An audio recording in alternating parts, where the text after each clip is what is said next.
Hello. Caution advises that we must have no secrets from one another, so I must fully disclose that yes, I am Richard Ayoade, and yes, this is a show about gadgets. I'm on a mighty quest to show that gadgets can improve even the most rotten of real-life situations. This is amazing! On my way, I'll be joined by an assorted assembly of notable companions. Some are willing. Oh, baby! Check it!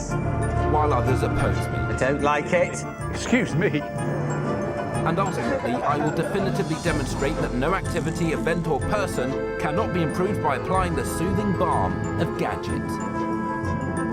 Are you always so curmudgeonly? Yeah.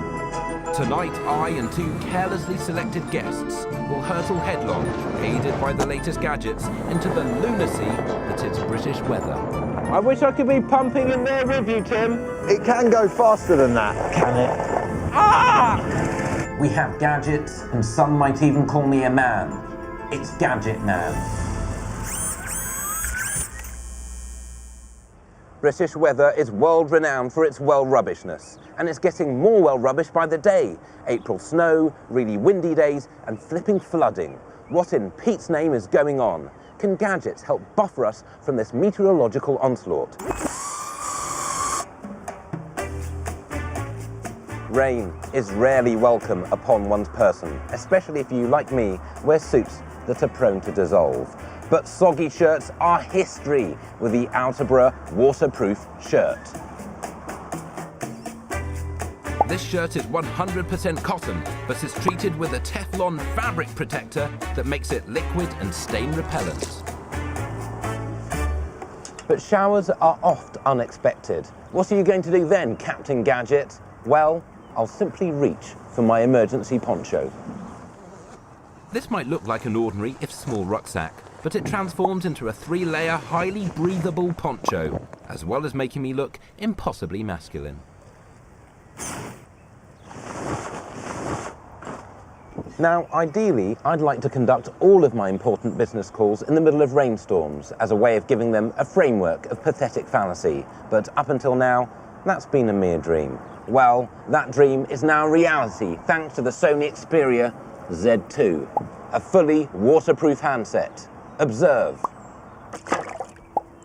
Other than any available ceiling, rain is one of Lionel Richie's favourite places to dance, even though rain is not a place. But the key thing is he now can dance in the rain should he wish. And it's all because of the UE Boom, a shower-proof speaker.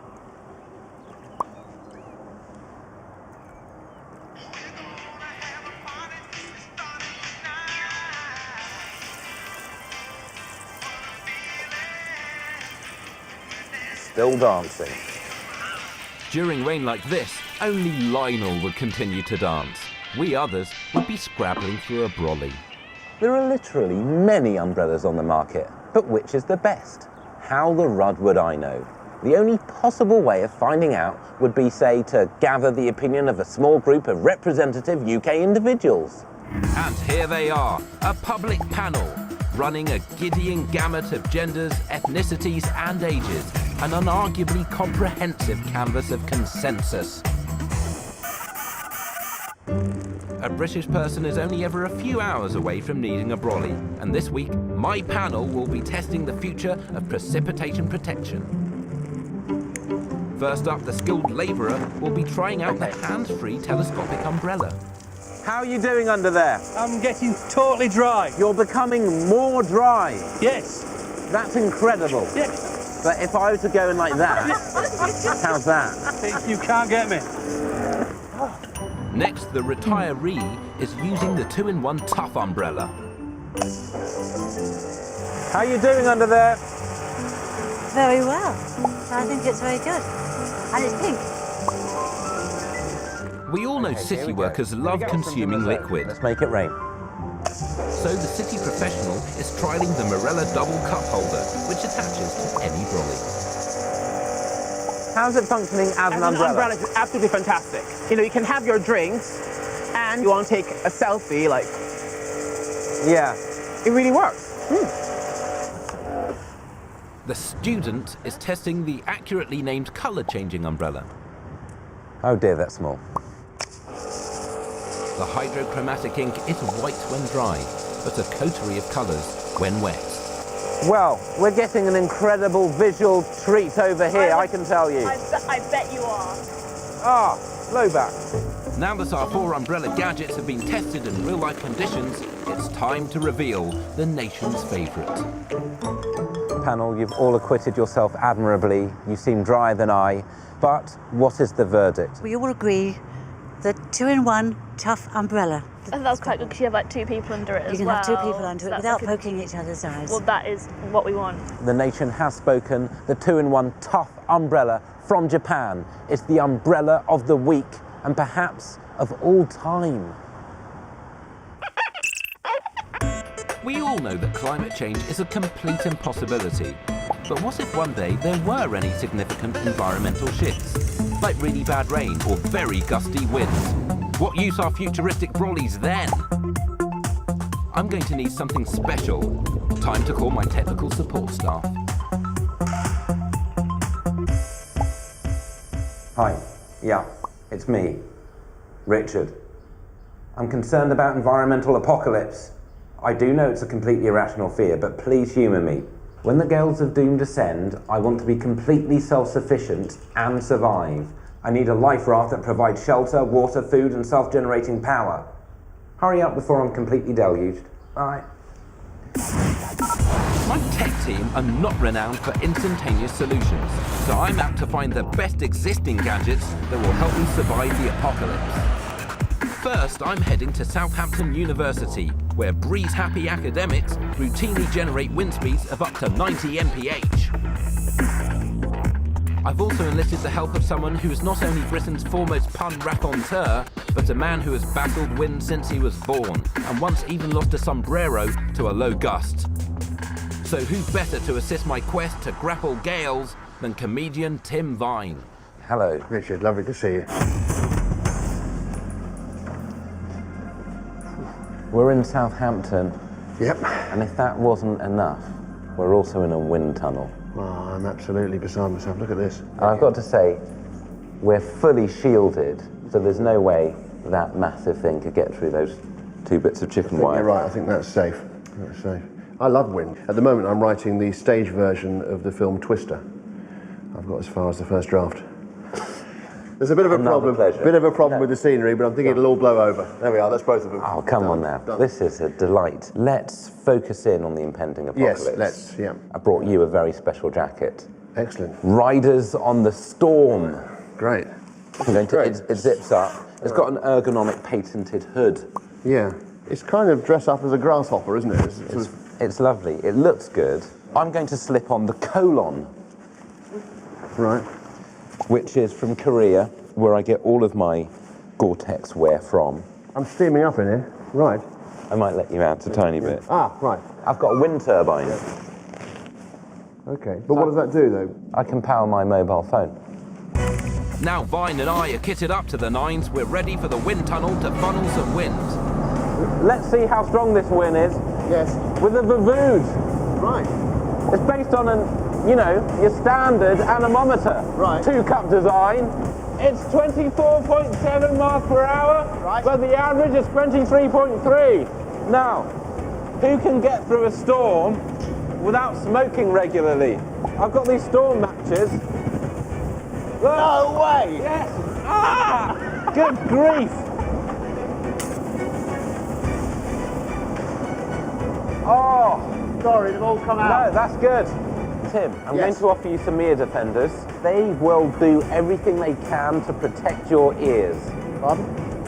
I'm about to blow the storm whistle. It's twice as loud as any mouth-blown whistle. 118 decibels.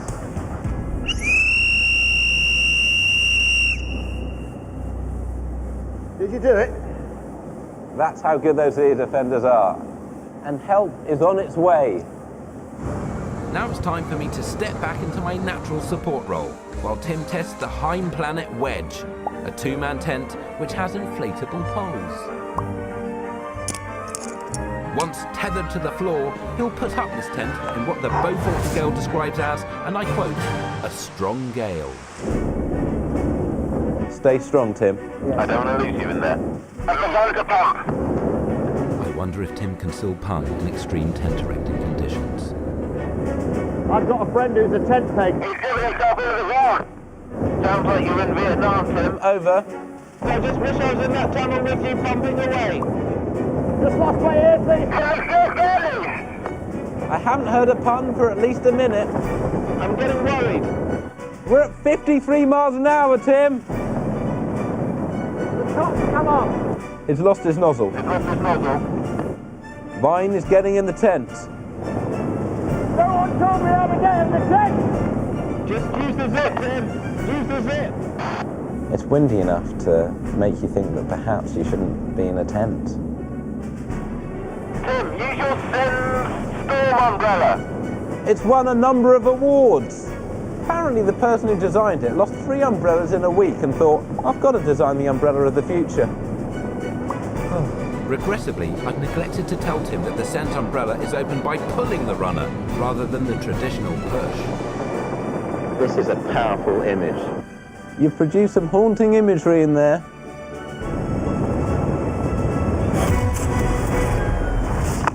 Tim, Yes. that was a heck of a wind. It made you realise if you're stuck on the side of a mountain in that sort of wind, that would be rather nasty. I went to a shop, I said, I want to buy a tent. He said, 2 camp. I said, sorry, I want to buy a tent.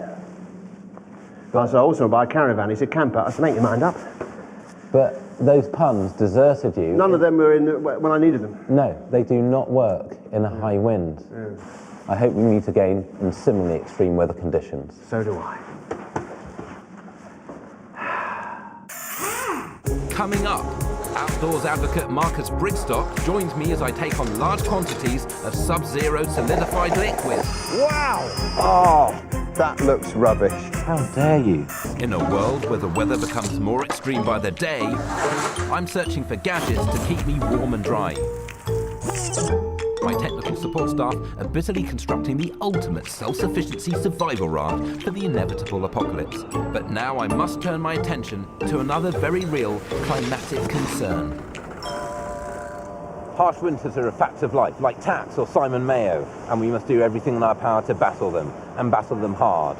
That's why I spend every weekend preparing for the future Arctic apocalypse right here.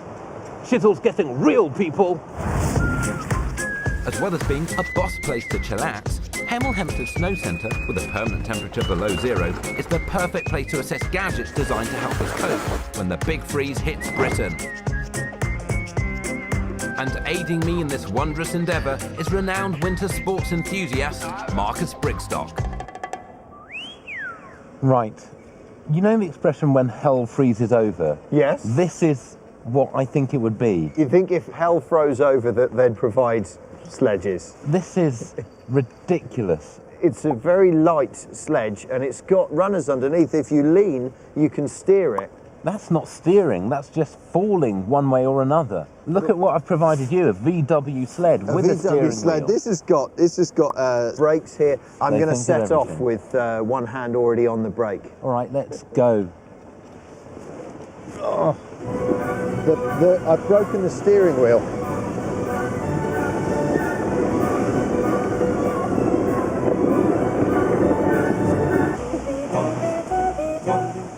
The braking system is not adequate. This is not braking. Lift your feet! Lift! Lift!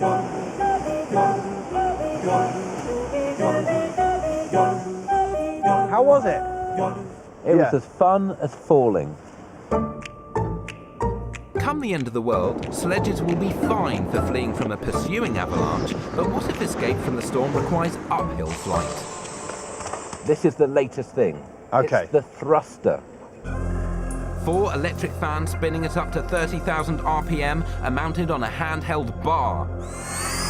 Wow! Collectively, they generate a maximum thrust of 150 pounds, literally dragging feckless snowboarders up the slope. Yeah? I like it a lot.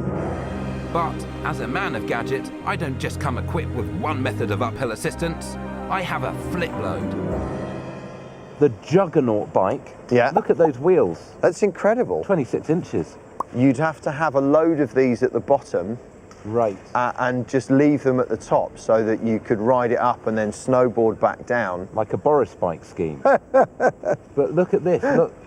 That's the propel surf. I've done a lot of snowboarding, yes. And I don't like to be cynical, Just say but it. that looks rubbish. How dare you? You come onto my slope and slag off my propel surf?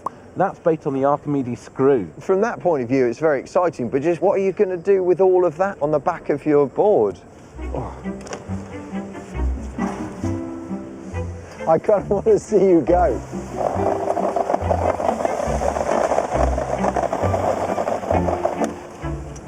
How was it? It was good. Basically, if the heavy screws weren't on, I would be able to push you up the hill. This feels like you're doing a lot. It feels like you're pushing me. That's what it feels like. That's not a healthy sound. It can go faster than that. Can it? But oh, the speed. You've left some pretty good tracks. I'm gonna just kick back here for a while. I'm gonna try the bike. If I come flying past, that'll be me. If you get past me, I'd be very surprised. Come on. No. Okay, come on. I'll give you a head start. Yes. This is gonna pick up.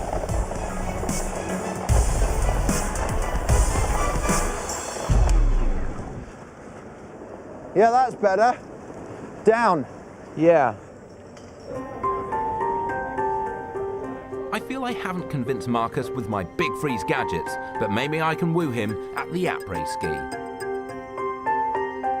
First up is the handheld Algiz XRW. It's a rugged military standard laptop that can be used in conditions such as sand, rain, or even extreme temperatures. This is a frankly well-hard laptop. You could tweet from underneath snow. Wow. Hashtag avalanche. My hands are toasty. Do you know why? I do. The snuggling, y'all. Do you know how much this is costing me to run?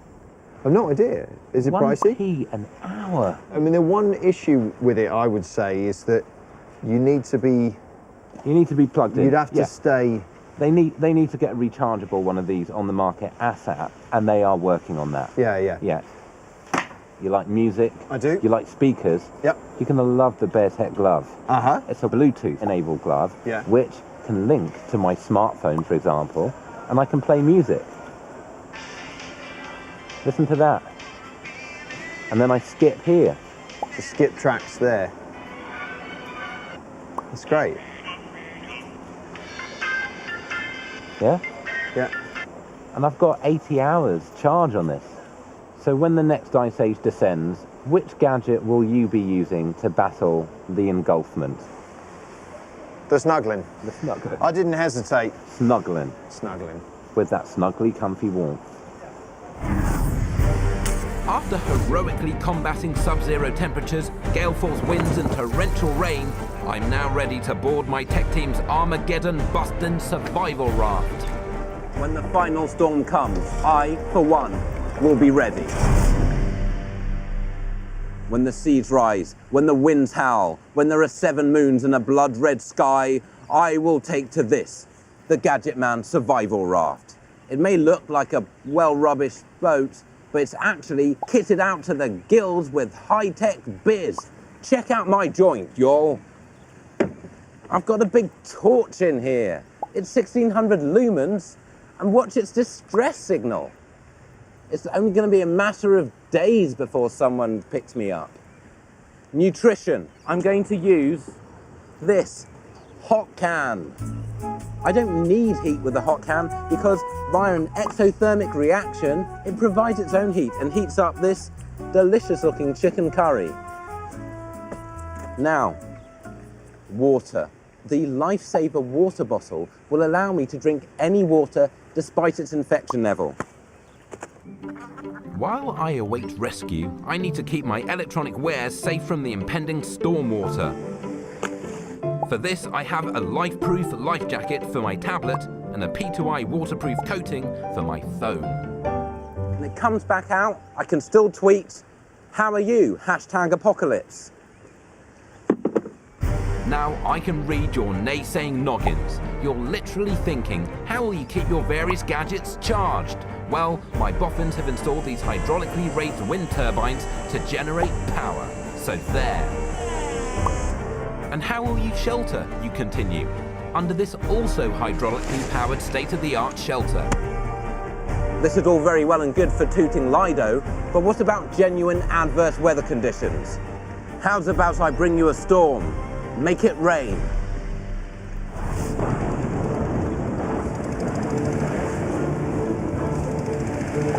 Not only is this drama on a cinematic level, but, as promised, my gadget vessel is keeping me protected, nourished, and charged to the max.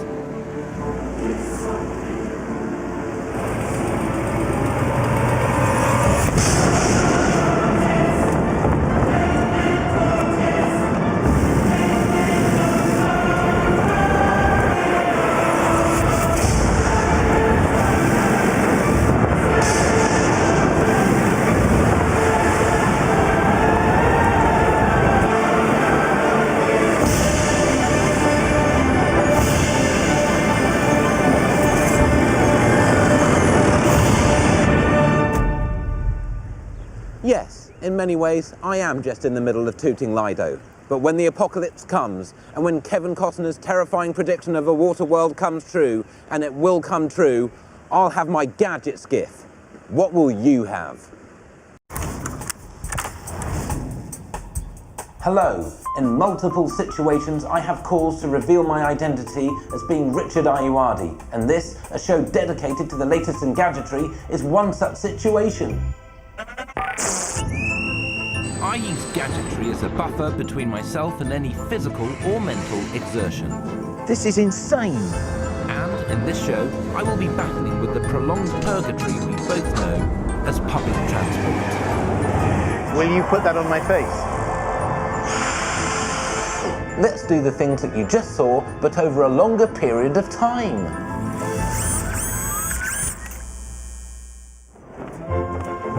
I have just enjoyed a relatively acceptable day looking at paintings of and by people who failed to beat death. But my relaxation quota has been used up and I must perforce return to the gadget house. It is a journey filled with the capacity to test me beyond my very capabilities. A journey bestrewn with boredom, crowds, inexplicable damp patches and discomfort. Ladies and gentlemen of this green land, I shall be travelling by public transport. I shall begin my odyssey underground. Joining me is a man who unfathomably claims to enjoy the spontaneous human interaction that can occur on public transport. Comedian Russell Howard. Russell, Hey. I'm sorry I'm 2 days late. That's Do you want okay. to start? I've been so I bored. know. Oyster cars are dead to me. I simply touch my phone against these near-field communication-enabled barriers. These could be rolled out across the underground as early as the end of the year. Through with my phone, y'all. The underground can have as much as 1 milligram of dust in every cubic metre of air, a sobering statistic, so I plan to take no chances. Russell, halt. Okay. Before we get on escalator 12, the pollen mask. How does this Put this work? on and we can also reenact the end to E.T. Yeah, nice. Okay? Yeah. I'm going to put on my own mask, the Respro. Good. It's going to filter out harmful contaminants. Hey. Okay. Yep. Let's go down. Let's go down. We're safe to go. Yeah. We're safe to go down. We're just blending in. Yep. How's the USB pollen mask? Feels great. There's no pollen near me. Yeah, I feel good as well. Against my better judgment, Russell persuades me to abandon our masks before boarding the train. Oh, look at the humanity. Hello. Good. Got these lovely people, Rich. Oh, the humanity is what I say. Right. Come on. Let's have a look at this. The Mini Maxi. Yeah. Give it its name. Okay. You can't get a seat. Right. Bang. I like you, but you can't pull that off. I just did pull it off. Perhaps people can't deal with a man on a Mini-Max, but suddenly conventional seats become available. Russell, Richard. when you're on the tube Yeah. and someone's listening to headphones, often the ambient noise spill is truly irritating, isn't it? Yeah, occasionally you get something nice though. Let's say I'm listening to something that you like. What are you, Craig David? You immediately I didn't know. What I want is to block them out. Right. Look at this. It's made out of wood, handcrafted wood, so it's not going to resonate as much and leak out. And also, you'll like this, Russell, the memory foam is sweat resistant. Handing the headphones over is a joy, thanks to the tangle-resistant Kevlar reinforced cable. It's a good beat. Yeah. I can't hear it. You'd like it. I would like it. We could have one ear each if you like. Enjoy it together. Be a nice thing. Take them off. What are you, a utopian? I just think it'd be nice. The 60s are over, it failed. Next, a problem that blights the lives of millions. How do you maintain constant core temperature on public transport? It's the question I ask myself every day. What you got? Arctic heat, cooling vest, check it. Inside the silver strips are gel inserts. Chill the jacket in the freezer and they will stay cool for up to 2 hours. You can also heat up the jacket for use on cold days. Oh, struggling here. Oh, look, you've tangled it. You need to take it back off. Help me. I'm not going to help you. It's not ideal. Please help me. I'm not going to help you. Thanks, mate. See, look at that. What's your name? Exactly, Chris. Okay, Chris. Nice Don't to meet you. engage. Don't engage. Don't engage. Could be anyone. You know what can happen. I'm now ready. How does it feel? You look good. I think this is awful, mate. What are you talking about? It just feels weird. Let me put it on you. No. But do you feel cooler? I feel very cool, in all senses of the word. Fortunately for Russell, there are even more discreet ways of keeping cool. The AeroSeat cooling cushion, straight from our friends in Japan. Okay. Sit on it, switch it on. That fan, that's going to cool your seat. I'm not getting anything. You ever go? This station is Borough. Nothing, right? No, I'm getting something. Let me tell you, friends, this fan sucks in up to 190 litres of air a minute, which has blown through the fabric of the cushion to cool the sitter's seat. My seat. My entire anus and lower thighs are cooler than they were. Right. But we have no evidence. You have my words, Russell. Let's bust this joint. They should. The end of an ordeal made bearable only by gadgets. Russell, our journey has ended. I'd like to thank you for your time and muted enthusiasm. But being with you has reminded me very much how much I prefer being on my own. Oh. So, with that, I must take my leave. Until we meet again. In Valhalla. Taxi. Excellent. Morning, mate. Where to? Greenwich. Moving from underground to overground, and specifically in this hydrogen-powered taxi, represents a great leap forward. I have a private space, which I need not share. Plus, the Hyvox anti-motion sickness bracelet massages my pressure points to keep nausea at bay. I'm massively on top of things. Did you watch the football last night? In what way is that his business? I didn't know that there was football last night. All right, yeah. England played last night. Oh. You're not into football then? I know it exists. Mercifully, I can cocoon myself from this intolerable small talk. Do you do any sport? You know, just windsurfing, that kind of stuff. This is better, but now I'm feeling claustrophobic. There's got to be a better way. Confound it. Stop the car!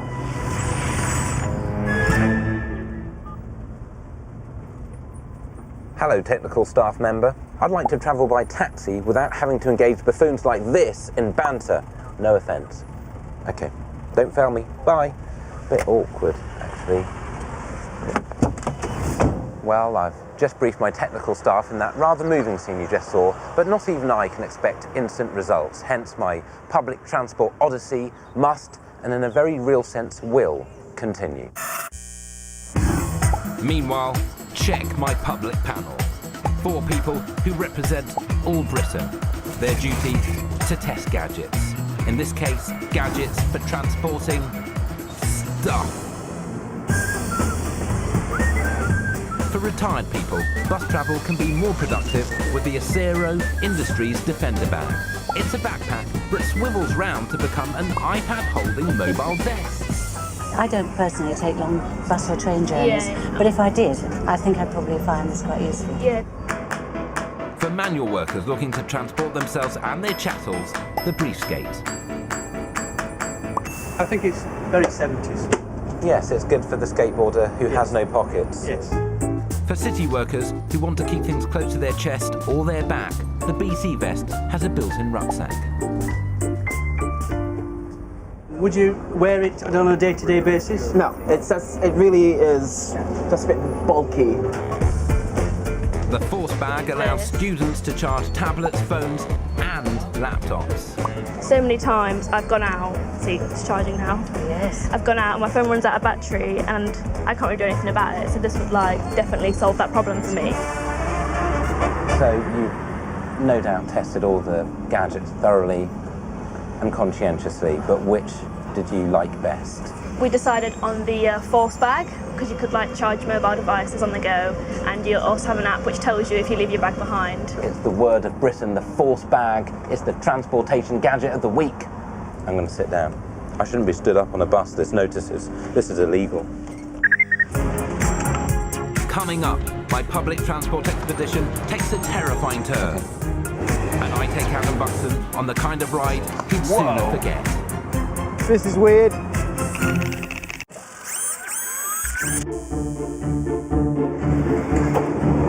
I'm partway through an arduous odyssey by public transport from the heart of London to Gadget House. So far, even the latest gadgetry has failed to fight my fear of being underground. We could have one here each if you like. Or indeed, overground. However, I have been inspired to commission my technical support staff to develop a taxi that operates independently of a yappy driver. But despite stressing the urgency of my need, my transport is not yet ready. So it looks like I will have to travel like a regular sap for a little while longer. This devastating news hits me just as I'm about to traverse the Thames. With bridges now as old as some kind of hat, for goodness sake, the Emirates Airway ensures that a simple river crossing becomes a Hitchcockian tightrope of terror, worryingly high above the murky mass of water below. This most frightening of transports presents exceptional challenges to its passengers. Boredom is the default condition on public transport. I'm too terrified to be bored, but I do need to ignore my immediate surroundings. Fortunately, gadgets abound to distract the traffic. Often folks thumb about with their phones, but we know that it doesn't have the kind of buttons that you need to game in a hardcore fashion. Thankfully, the Moga has addressed this potentially crushing situation. The Moga Ace Power clips around your phone to give you arcade-quality controls anywhere, anytime, even in this flimsy pod suspended on a ludicrously thin wire.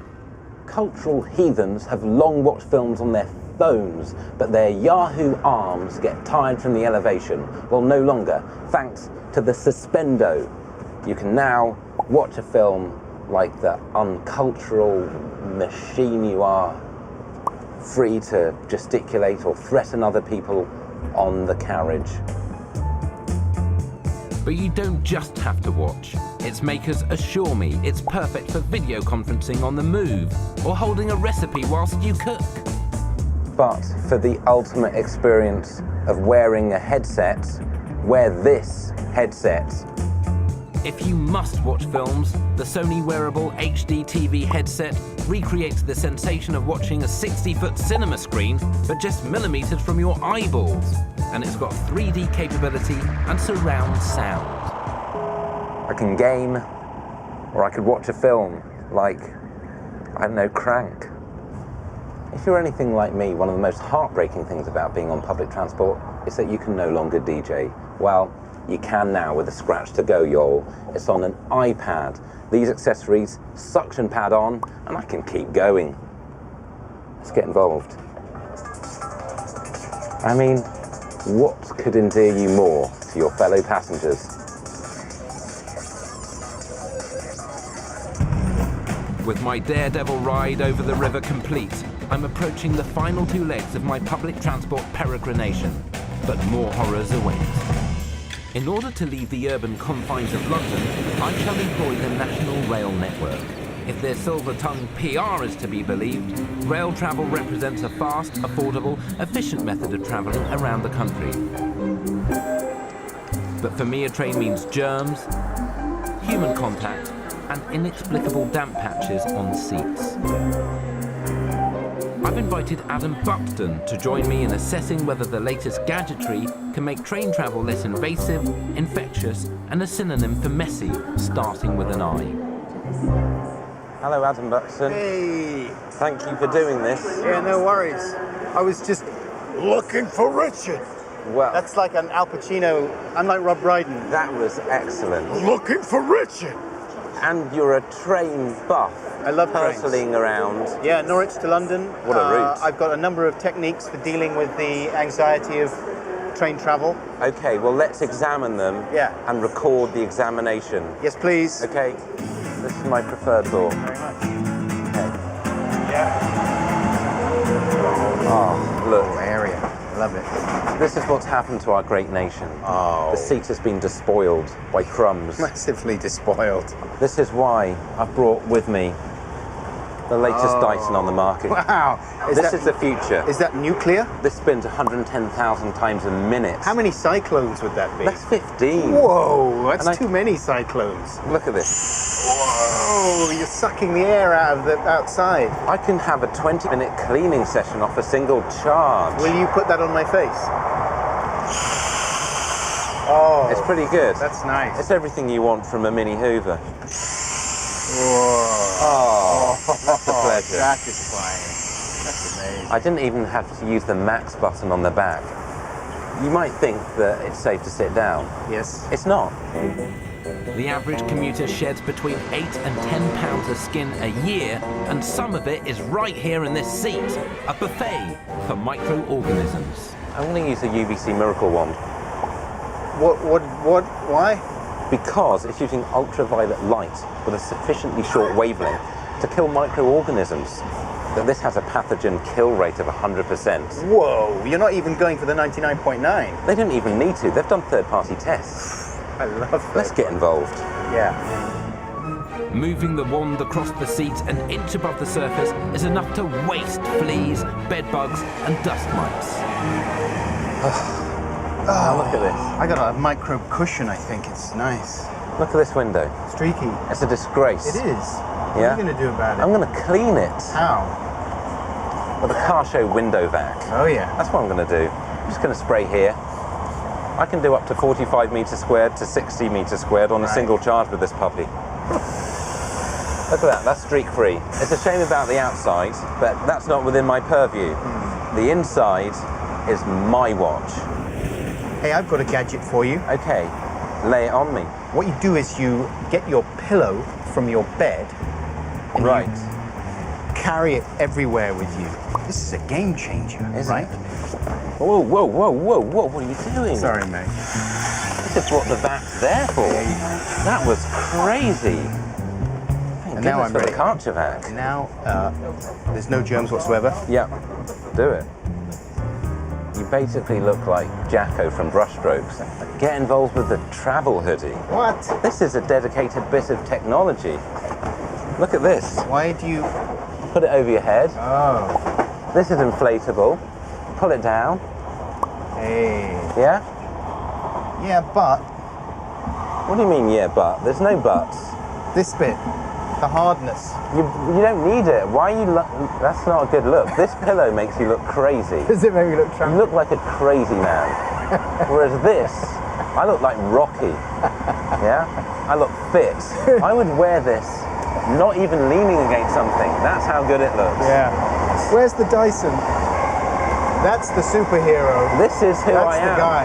I'm ready to vac and rest. And your catchphrase could be, I suck! Come on now. Refreshed by a power nap using the travel hoodie, it's time to turn our attention to the problems of working on the moon. So you use the computer on the train? Sure, all the time. What about privacy, Adam? You know, it is a problem because I have a lot of incredible ideas that if people stole from me, you're losing millions. I'm losing potentially millions. Yes. So what I tend to do is with a pillow. You use your crazy man's pillow. No, this is crazy. Okay. That works. I'm going to change your life right now with La Fonction. La Fonction? Yeah. Well, yeah. This provides privacy, you know, whenever I want to update the UKIP website. Sure. And I just take out the laptop. Am I getting glare? Hell no. Am I doing this in private? Hell yes. That's something I've dreamed of for a long, long time. I'm going to just clip this in. Next, it's time to speak of the unspeakable. Let's talk about beverage spillage. I mean... We've all been there. We've all been there. How do you combat beverage spillage? It's not possible, is it? The mighty mug says no. What the... Wow! That's a smart grip function. Sure it is. Yeah? Yeah. That's double insulated, the wall there. It's going to keep drinks hot. It's going to keep them cold, depending on how they go in. Is it dishwasher safe? Yes, it is. Whoa! No spill lid. Bang it in the dishwasher. Sure. I love banging things in the dishwasher. Who doesn't? It's the best place to get banging. Even I cannot deny that the wonderful world of science has developed a number of solutions to the problem associated with train travel.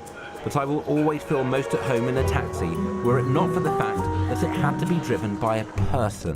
But, mindful of my titanic temper, my technical team have finished work on one of the most innovative brainwaves I've had all week.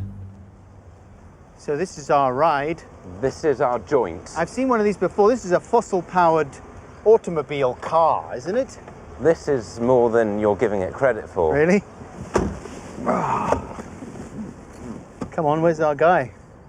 Well, I'll tell you where our guy is. He's not here because I've eliminated the need for a driver. I've dispensed with that. We don't have to engage with anyone. So what, you're driving? I will not be driving. I'm driving. It is driverless. Okay? Check this. Whoa, hey, hello. Yeah? Oh. This is weird. Yep. You know what? We should have belted in. The 50-metre journey from the station to the drive has never been more bearable. Technology has eliminated the need for a driver. The steering and throttle are electrically controlled. The brakes and gears are operated by compressed air. 4 microprocessors and 2 control systems mean I will never have to be asked about football again. It is my vision made real. Well, yes, the braking is severe. But other than that, you are looking at another Gadget Man, epoch-defining exclusive. The door's not automatic. No, all the automation went into the steering wheel. Worst day of my life. Come on.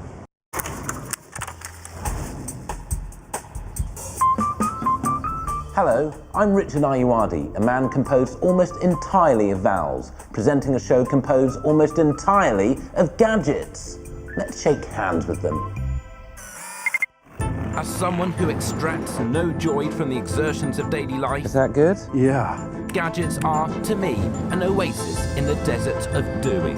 If you can think of anything more evil. This week, I fully intend to cure myself from my highly rational fear of holidays by embarking on a gadget-aided staycation. Oh, that's a bit weavy. Yes. Awesome. This is insane. This is that. But how? How do you think others would feel about eating off that surface? This is not an open table. Yes, all of those things are going to happen in a maxi-gadgy way. It's unlikely to alarm you when I reveal that I am constitutionally opposed to foreign travel. But a holiday here in the UK comes equipped with its own perils. Well-rubbish weather, traffic jams, flipping picnics, the strange compulsion to visit castles, and, worst of all, walking in supposedly beautiful landscapes. But I'm going to prove to you that technology can help a fella overcome all these hurdles by going on a gadget-stacked staycation. First, I'll need to tackle our volatile climate. The weather in Britain is subject to cruel variance. T.S. Eliot would certainly back this brother up on that. So, bearing that in mind, here is the Netatmo weather station, a digital equivalent of the barometer. It analyses the air and sends detailed local forecasts to your smartphone. No typhoons as yet, so I'm safe to pack. Now I plan to take this puppy, the Watershed Kodiak, a 295-litre inflating rucksack for the sake of Pete. First into this whopping bag is the polychrome temperature controlling jacket. This jacket can raise or lower the temperature around the wearer's body by 6 degrees. Worn this way around, the reversible jacket absorbs warmth from the sun while keeping body heat in to raise your temperature. Worn the other way, it absorbs your body heat while deflecting the sun to keep you cool. I have no pressing wish to insult your intelligence, but I'll need plenty of power to recharge my mighty stack of gadgets, so I'm packing a Brunton hydrogen reactor. I merely pop one of these hydrogen cartridges into here, which combined with oxygen in the air to produce zero emissions electricity. Peace of mind come the apocalypse. And I'm out. A mandatory component of any British holiday is the unsightly business of cycling with family or so-called friends. I'll be travelling with a specially selected Channel 4 vetted companion on this half-recumbent tandem. We will also be keeping a tight-fisted grip on the purse strings. I'm certainly not going to fizz my wad on a hotel room, especially as I have the QT, the world's smallest operational caravan. So my holiday is afoot. Ahead of me lies the pungent gas of traffic, the wiggity whackness of the British weather, fun-destroying days out, and, of course, dismal strolls through scenery. But as a man of gadget, I demand an easier way. I need to consult my technical support staff. Hello? Yes, me. I'm livid. I'm holidaying in the United Kingdom and I need an out. I will explain. I want to go on days out without really going out, and I want to go on bracing walks without the walk being bracing. Do not fail me. Bye. The tech team have been briefed, but my UK holes and the prospect of their unblinking tedium is imminent. Before I pick up my companion, I must assess which single gadget is best suited to whiling away the long hours that will inevitably be spent sheltering from the rain. And to help me, I've assembled a public panel, 4 average individuals chosen for their averageness. When it comes to affordable gadgets, they are 4 people who together make up Britain. The panel have been given a selection of gadgets, and between them they'll decide which one, if any, provides most entertainment for a rainy day in Britain. Get the 6, you get the 1s, you get the 2s. First up, our student and retiree are testing the Dice Plus. Every time. This Dyson tablet are connected via Bluetooth and have a series of interactive games. Come on, this time. There are even board games where you don't have to move pieces. Wow! Searching for Dyson. Here it is. Just present it. Technically Next, leaving this our city professional and skilled manual worker are testing the Bee-Wee Kickbee. You're going to lose. You're going to lose. Ready? These robots are controlled by Bluetooth via your smartphone and can compete in a multitude of games. How is the Kickbee? Awesome. Right. I don't really like it that much. It's like the World Cup. There's already conflict here. The Power Up 3.0 is the world's first paper airplane that you can control with your smartphone. If you call this control... Okay. Look. There we go. It's so difficult to do it properly. I think it went under the stool. Oh god, I wonder if it Went a bit further though, didn't it, that time? Yeah. What better a pastime when stuck indoors than to watch a ball roll around the house? It's perfect for you, isn't it? Behold the Sphero 2.0, a smartphone-controlled robot ball. You can change the colour. Oh, really? Any colour you like. Okay, What matches your eyes. Let's go for yellow. As in all human relationships, there can only be one victor. And after heated and thorough debate, the group have finally agreed on our public panel prize winner. The robot football game. Even girls can play. Wow. Well, from that ringing and ultimately misogynistic endorsement, we have to lionise the kickbee that Britain, as one, has chosen. I can delay no longer.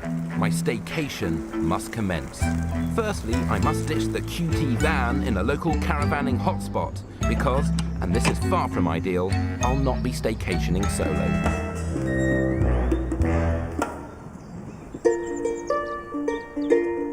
Comedian Phil Jupitus is as British as unmanned service stations or drizzle, making him the perfect companion for my sojourn. Hello, Phil Jupitus. Would you like to join me for a UK-based holiday on this recumbent tandem? Seems like the thing to do, my friend. Then for safety's sake, put on a helmet. Okay. All right. You know how a recumbent tandem works, right? Yeah. All right. Go. All right. Oh, here we go. Oh, that's a shame. Yeah, that's a bit weavy. Unlike a standard tandem, the rearmost cyclist on this bike takes the brunt of the legwork. Oh, come on. So it's mainly Phil powering us through the Garden of England towards our first staycation stop. Historic Leeds Castle, Phil.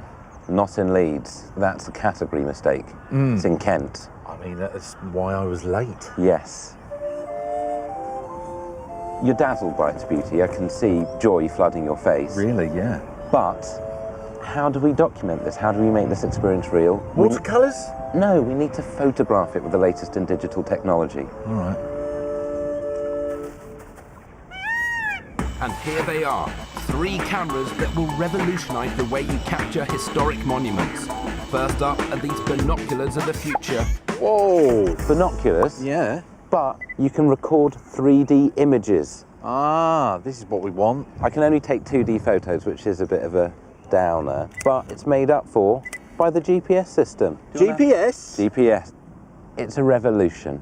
I can really see that third dimension. Yes.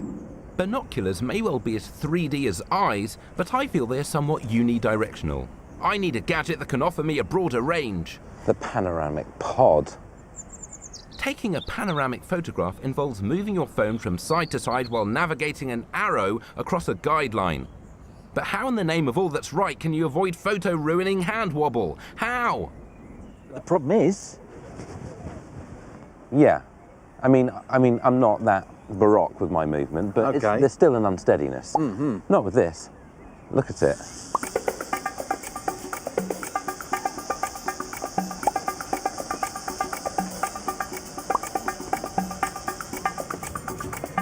That's remarkably steady. Yes, the word you're looking for has 2 W's and an O in the middle.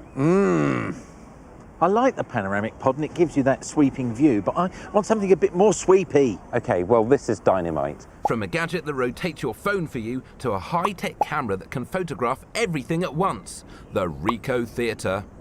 Wow, it's a huge 360-degree view of the castle. It's 360, it's everything. Next is a camera device which means you don't even have to leave the car park. The drone. This is the Phantom DJI-2. That's right, that face is appropriate. We've applied for special authorization to fly here from Leeds Castle Air Traffic Control. And what's more, we received that authorization. Oh, look at that go. This remote-controlled quadricopter is so insultingly easy to use that after minimal assembly, you can fly it straight from the box. The camera can maintain Wi-Fi connection to your phone for up to 300 meters, and it has a smooth hover mode to give you steady shots. Don't look at the castle, look here. Okay, let's take in the beauty. Yeah. Can you swivel the camera or do you swivel the helicopter? You swivel the helicopter. I'm no airwolf.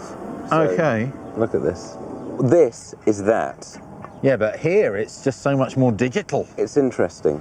What's your assessment of 1 to 10, 10 being most blown away, 1 being just very blown away? Do you not have an 11? Because my socks are off. Good. Let's walk off with purpose. After the break, the ultimate staycation continues as a combination of technology and Phil Jupitus saves me from stay purgatory. Wow. It is like eating the desert.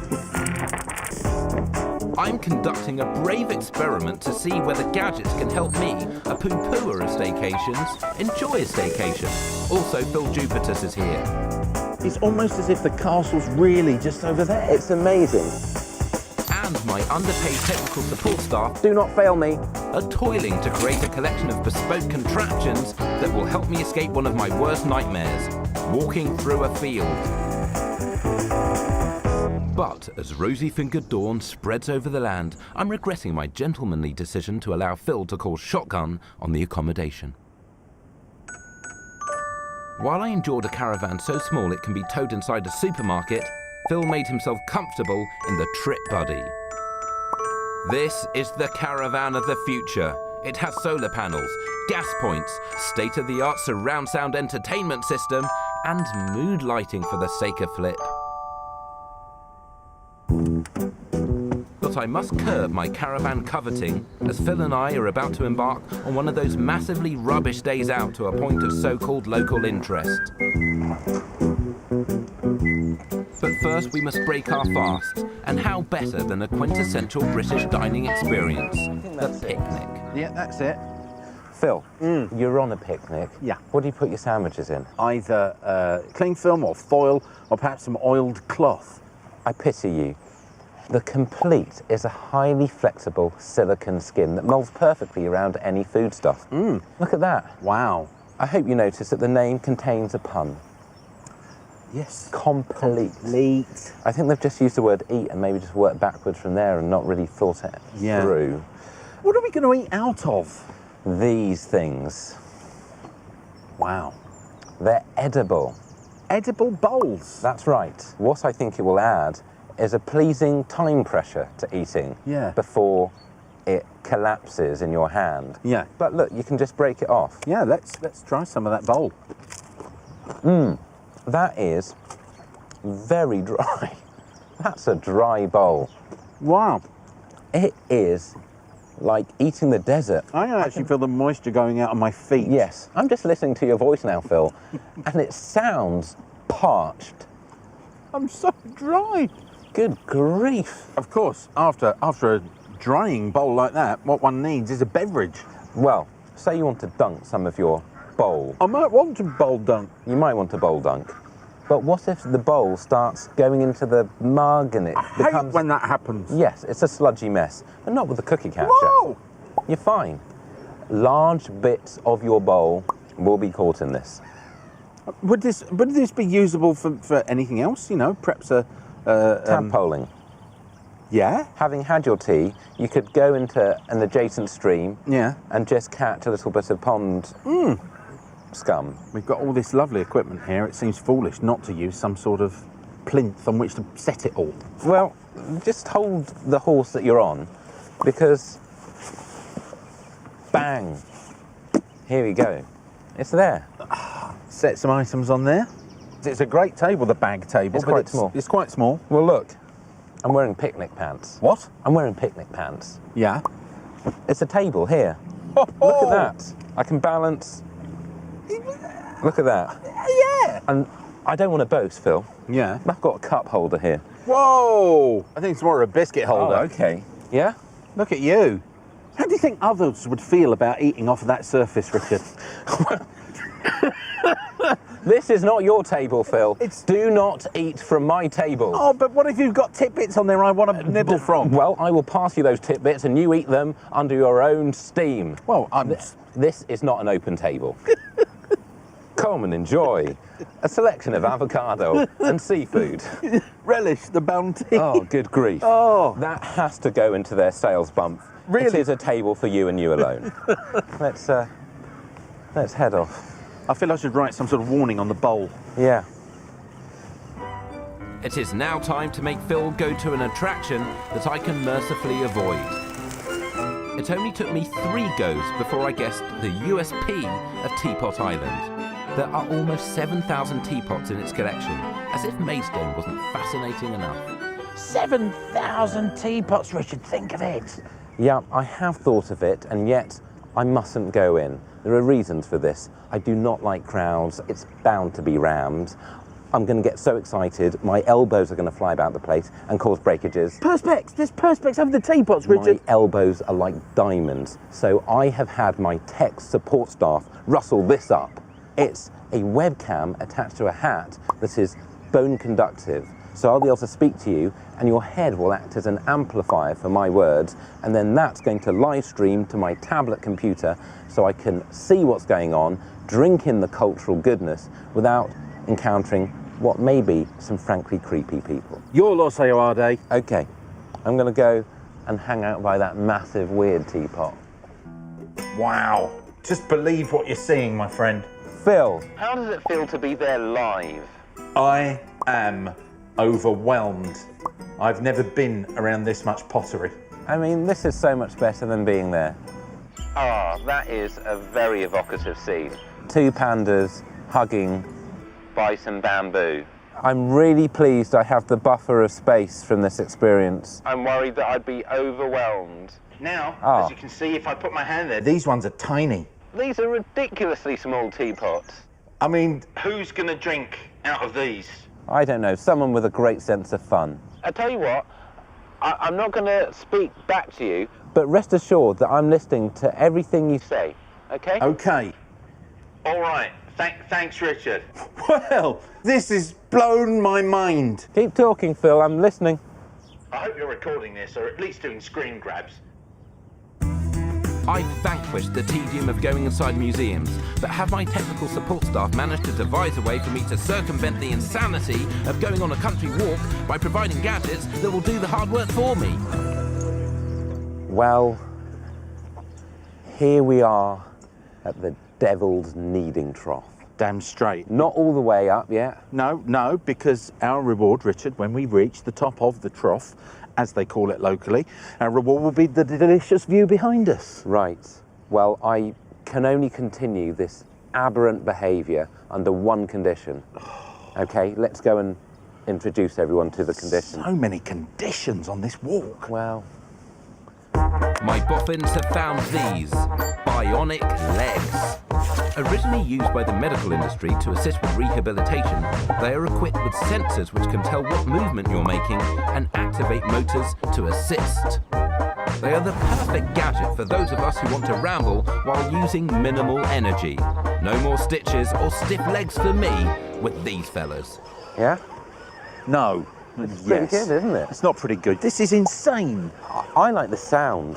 Yeah, it's really, really cutting across the sound of the meadowlarks, isn't it? The sound is one of the great things about this. It makes me feel purposive. Look at the stride it's giving you, like John Wayne. You look like a young John Wayne. I look like I've soiled myself and I'm trying to find facilities. That's the John Wayne walk. Even with technology sharing the burden, halfway up the hill is pretty plenty for me.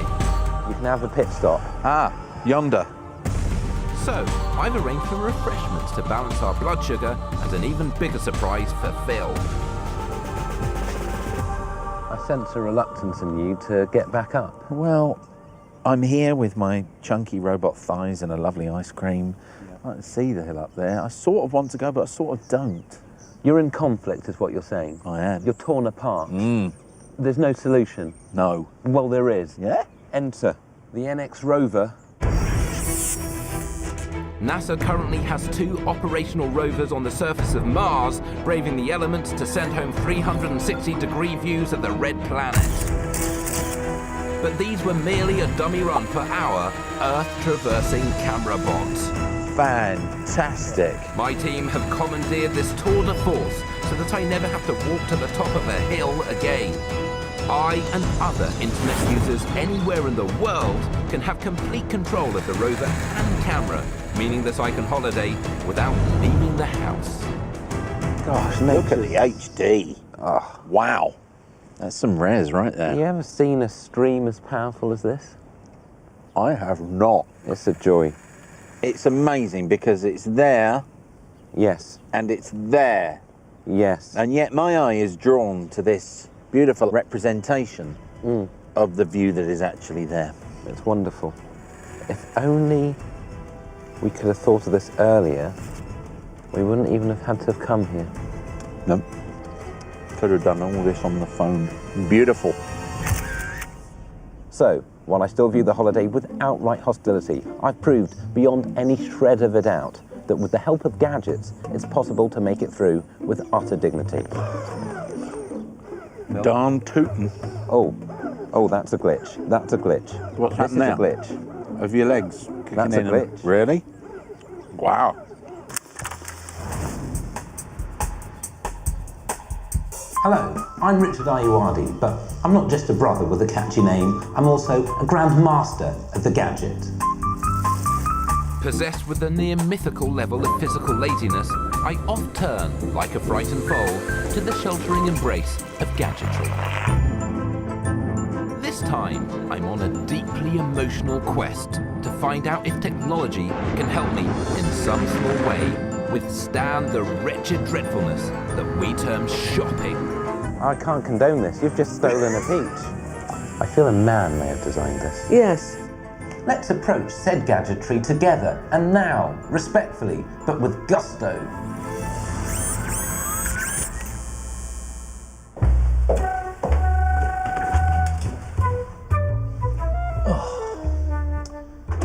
Well, my display fridge has been emptied by ravenous rascals, leaving me only with eggs. And my egg minder has just sent the devastating news to my smartphone vis-à-vis their freshness. I simply must act. Like any 21st century citizen, my first instinct is to log onto the net and nip this crisis in the bud. But with supermarkets taking up to 24 hours to deliver, and my bracelet calorie counter suggesting that I'm moments from complete metabolic collapse, I simply lack the time. My hand is forced, I must brave a real-life supermarket, but at least I can simplify my essential list-making process with the Hiku. I merely yak into this unit or use it to read barcodes, and a list will be sent forthwith to my smartphone. Milk, kale, muscle cream, radish, ox hoof. With my list complete, I need to review my personal security before leaving for the supermarket. To protect my financial instruments, the iWallet, a carbon shell and fingerprint-activated lock, will ensure their safety. Larger belongings will be protected by the iSafe backpack. In the event of a bag snatch situation, I can unleash 125 decibels of ear slap.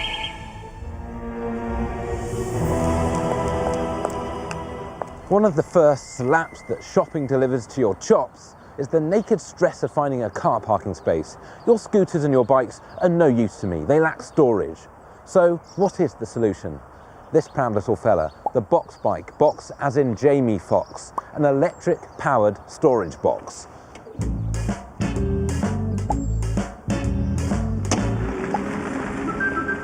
To help me shop, I'm meeting a produce guru whose views I am unable to endorse. Jimmy Doherty wants people to take time over their shopping and know more about what they are buying. I want to get in and out as fast as possible using technology to minimize thinking, carrying, or interacting. Jimmy Doherty. Richard, how are you doing? Good to see you. I'm great. Good, good. I look like a supermarket manager already, but you are going to help me. Yeah, well, it's quite easy shopping. You go in, you can squeeze the fruit, you sniff a banana, look at the spuds. You can't sniff a banana with any dignity, it's horrendous. Let's go in. First things first. What? Trolley time. That's not a time. What are you talking about? Trolley time, have you got any preference? That's well retro. What are you, from the 80s? Yeah. I don't use a trolley. Look at this. It's what I use. What is that? That's a budgie, my friend. A budgie. It's a basket that moves with you. Right. It's like a person, but reliable. Bodgy is an American personal assistant robot. It will automatically follow a handheld sensor and can carry over 20 kilograms. Come on, come by. Come by. Come by. How do you fancy a few peaches? I don't really like fruit, but really? If you have to, sure. What are you doing? You're all in them, sniffing them like a hog. Give it. What's going like on? A hog. You're rooting about. Give it a good sniff. Tell it it's ripe. Give it a squeeze. I'm not sniffing that. You've been all over it. I don't know where you've been, quite frankly. I'm going to use this, the DA meter. That's right. The Toroni DA meter uses reflected light to measure the chlorophyll content of fruit, thus giving an accurate assessment of its ripeness. It'll beat my nose, will it? It will beat your nose. Okay, try that one then. 1 and under will say it's right. 1 and over, not right. It's saying 0.56. It's ripe. That should be perfectly right. It should be right. It was right. Spot on. What have you just done? That's illegal. Shh. I can't condone this. You've just stolen a peach. So, I want to have some of this delicious looking spaghetti bolognese. Right. 3 for 6.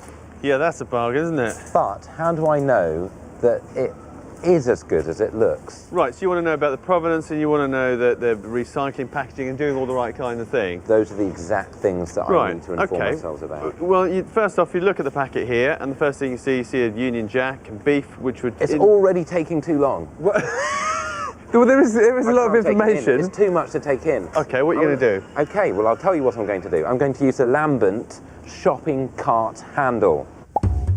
This handle is an experiment in nudge psychology, aiming to influence buyers' choices. The more unhealthy or further the food has travelled, the more lights come on. There are 3 things that light up. If it was very far, it would light up all the way to there. 3 means roughly Scotland. How long did that take? That took seconds. It was quick. All right. And how long was all that? Long. Well, it was interesting. I'm not going to dispute how fascinating you are, but I'm just saying, in a time management situation, you're out. To pay, I just place my hand on the bio reader, which scans the veins in my palm, as individual as a fingerprint and harder to copy. These are already in cash machines in Japan and are on their way here. I leave you with the feet strike. What's that? I'll tell you what it is. It's your ticket home. I live in Suffolk. That's all right. The Fiets is a Dutch design that offers more carrying capacity than some small cars. Perfect for a shop-happy fellow like Jimmy. Just pedal, is it? Just pedal, although there is assist. Assist, which is what? It means it'll help you. And I can keep the pound, which is pretty good. As Jimmy Doherty departs, drunk with delight, I'm duty-bound to inform you that other shopping transportation systems are available. And who better to test them than my public panel, a quartet of humble citizens chosen to provide a representative sample of our United Kingdom. The Gig Pack allows you to transport your shopping and your transport in one paradigm-busting system. How does it handle? Is it... It handles okay. Okay. It does handle okay. Which begs the question, why? So we just thought whether it would make sense to have a scooter and then have a regular backpack. Sure. What you're saying is, it would make sense for this not to be what it is. If you have a bike, and some do, then you can use the reel to carry your shopping home. The elasticated straps are held in place by stickers on the frame and will stretch to accommodate all manner of items. You couldn't get that much in there because where are your legs going to go? Yes. And if you had eggs in there... You don't want to chafe against your produce. Well, you could end up with an omelette by the time you got home. That is true. Here as well, so... Whoa, okay. That works. The Herb E gives shoppers or commuters a 20-mile range and a 15 mph top speed once they have mastered the hobby horse riding position. It's not actually that bad. Really? Once you get used to it, it's actually quite easy. All right. In an outrage of prejudice, our retiree is tasked with assessing the hook and go, the easier way to get your bags home. Look at that. This is a very simple gadget, but it's really useful too. Yes. Well, your testing has been invaluable. Could you tell me how it went? The best one we found is the B. It's got power. Good. And it's a lot of fun. It even has you can put your smartphone into it so you could charge it as well. Well, there we have it. The transportation device system of the week is the Irby. The nation as one has spoken. But whatever transport is available to me, I would still rather avoid going to the blinking shops altogether. And to that end, a notion strikes my noggin. Time to talk to my technical support staff.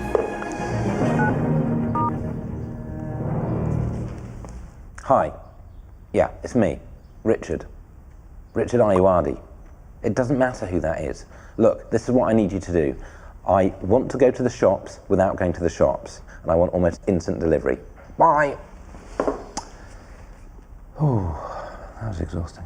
While I wait for my technical support staff, why not take a break? Upon your return, I'll show Alison Steadman how gadgets can take the heartache out of buying clothes. I need to know what your instep is before we even get involved in this chaos. What? Yeah. And my shopping revolution goes online. My quest to use cutting-edge technology to take the terror out of shopping... What is that? That's a budgie. ...is underway. The country's finest minds are working to combine the convenience of the internet with the instant gratification of the supermarket. While they work, I'm about to tackle another form of retail hell. Buying clothes. Oxford Street is Europe's most popular shopping destination. 4.3 million people tramp this tarmac every week. But why? Hold the handrail, stand still, and face the direction of travel. Disrobing in changing rooms, endless crowds, the savage heat of department stores. Perhaps a celebrity could come up to me and explain.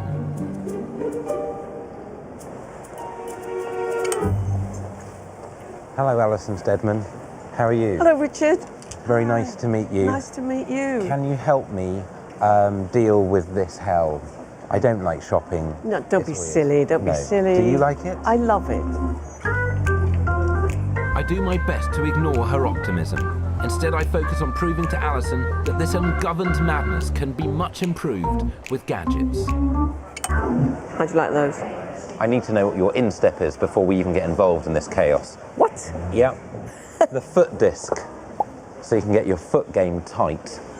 Yeah. So what you do, you place your foot here, and it will not only measure your size, it will measure your arch. What, I just stand on it? Just stand. Yeah. I think your arch is going to be strong. Ah! Look.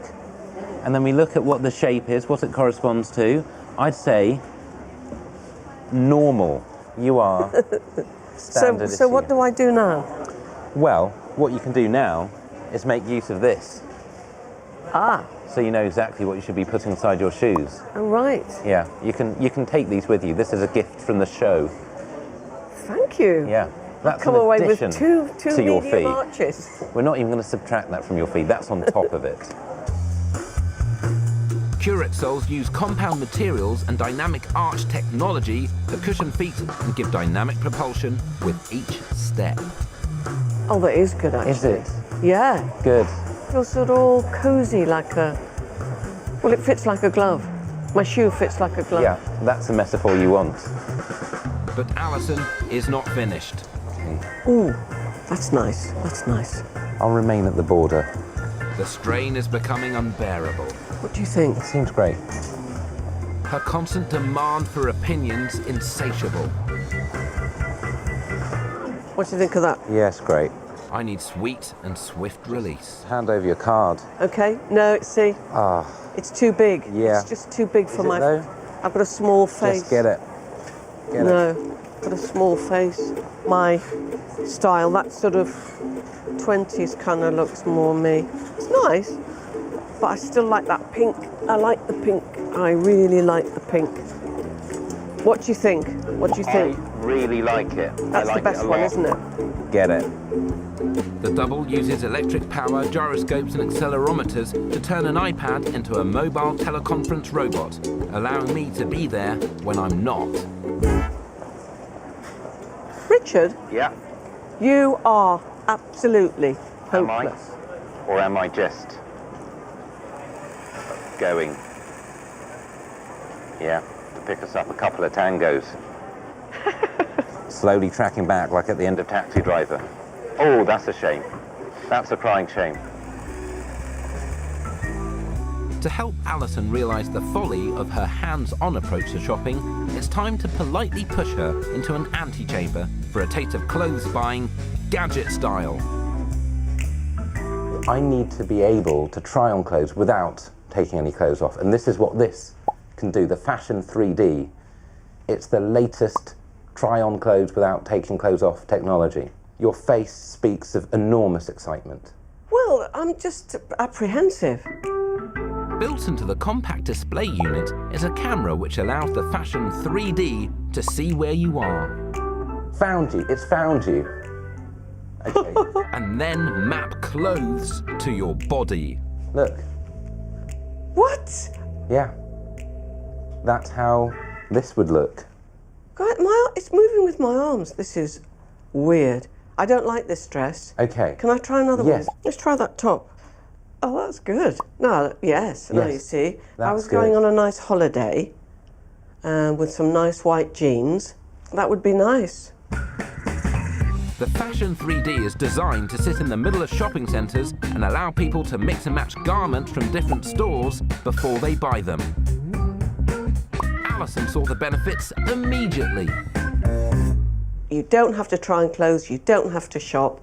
You just come in here, you can try 50 things in 5 minutes. Perfect. It's better, but there actually is something even better, something that exists in 3D space. The Fits Me Fitbot. It's here. Let's take this dress, for example, this charming number.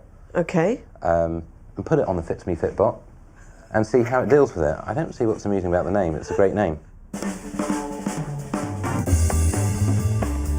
Developed to help online retailers display their wares in every shape and size, the Fitbot allows you to see how a garment would look if you were wearing it, but without the need to try it on.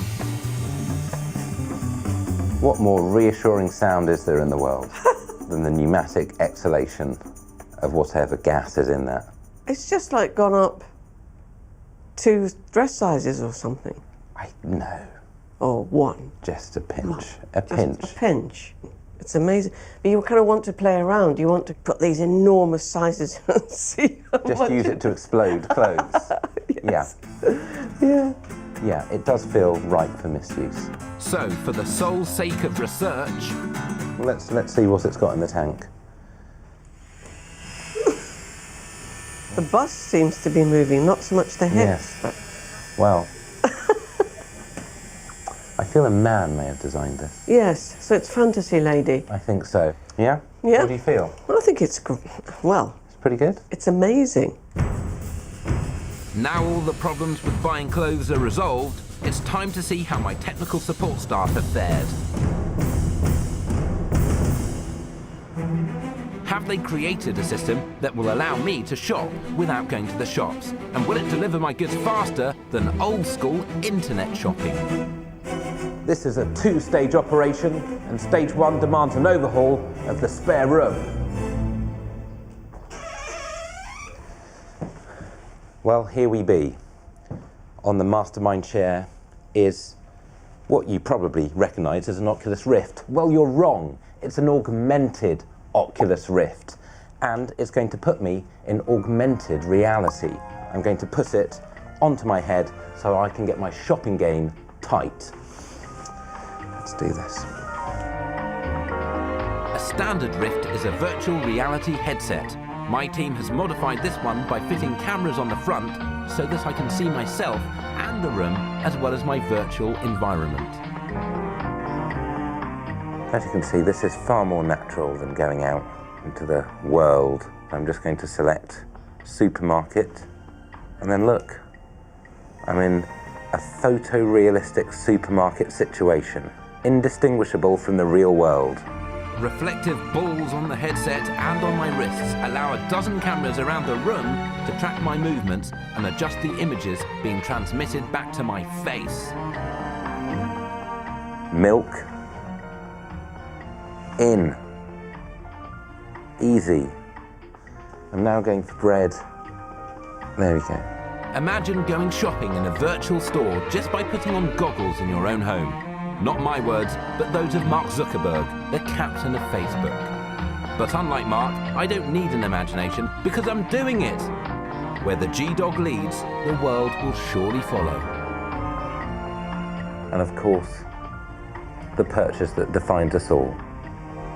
Toilet roll. And then I just select my delivery method, drone. Well, the products have been selected. my delivery method has been booked. All I need now is to wait in anguished anticipation to see if stage 2 of my shopping revolution will proceed as planned. Last year, renowned taxpayers and online retailers Amazon revealed it planned to use drones to deliver purchases direct to customers in under 30 minutes. But Amazon can go kiss itself. Your drones are years away, and my eggs are on the way right now.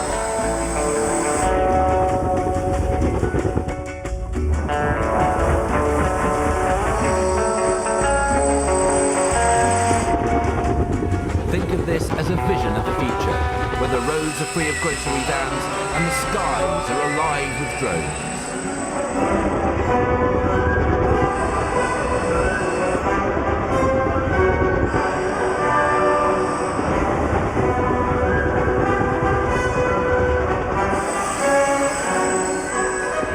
In reality, there's currently a limit to the weight that can be carried and several draconian regulations imposed on my delivery route by the Civil Aviation Authority. But this, Britain's first shopping delivery by drone, is an inarguable, unqualified triumph. That's frustrating. I asked for skimmed.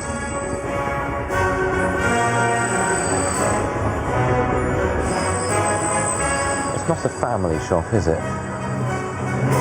Here you go. Cornflakes, tea, and a small amount of milk. Well, for those of us who wanted to combine shopping with the opening scenes to Apocalypse Now, this is a major breakthrough. And as long as you like products under 300 grams, I have heroically and definitively spliced the hit of instant retail with the comfort of being at home, which is where I'm going now.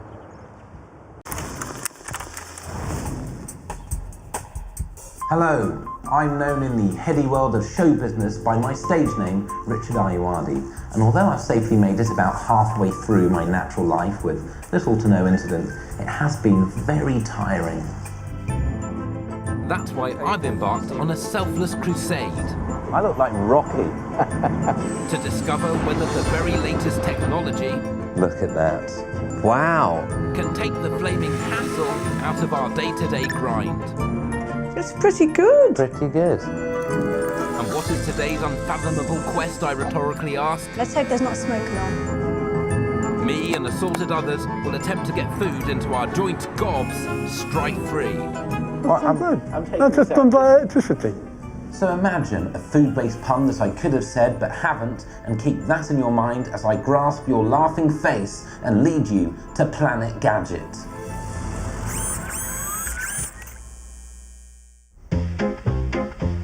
Food.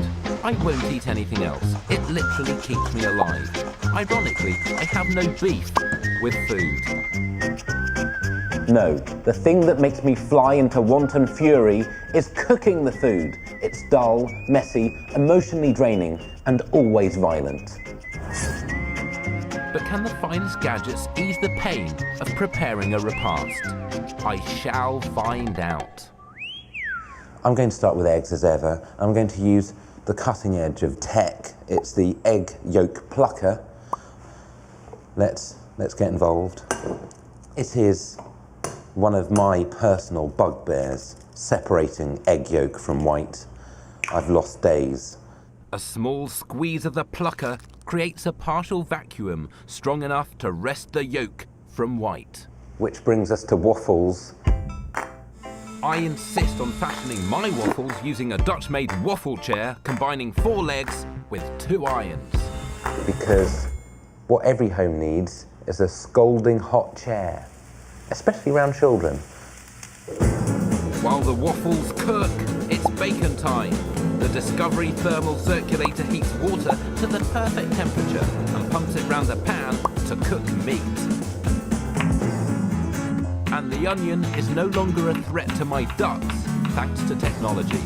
Onion goggles provide a new standard in ocular security. An onion in bits. Not just in bits, but accurately measured bits, thanks to the grid etched into the surface of the obsessive chef chopping board. My sustenance is ready, but will it adequately nourish me? Time to consult the prep pad. Enter your your ingredients and their weight, and it gives a detailed nutritional analysis of your meal. So I've got a 52 out of 100 balance, so we all know what that means. A life-changing breakthrough? That's beyond question, y'all, but I've yet to be convinced that the pain in the neck that is cooking can be assuaged by the shot in the arm that is Gadget.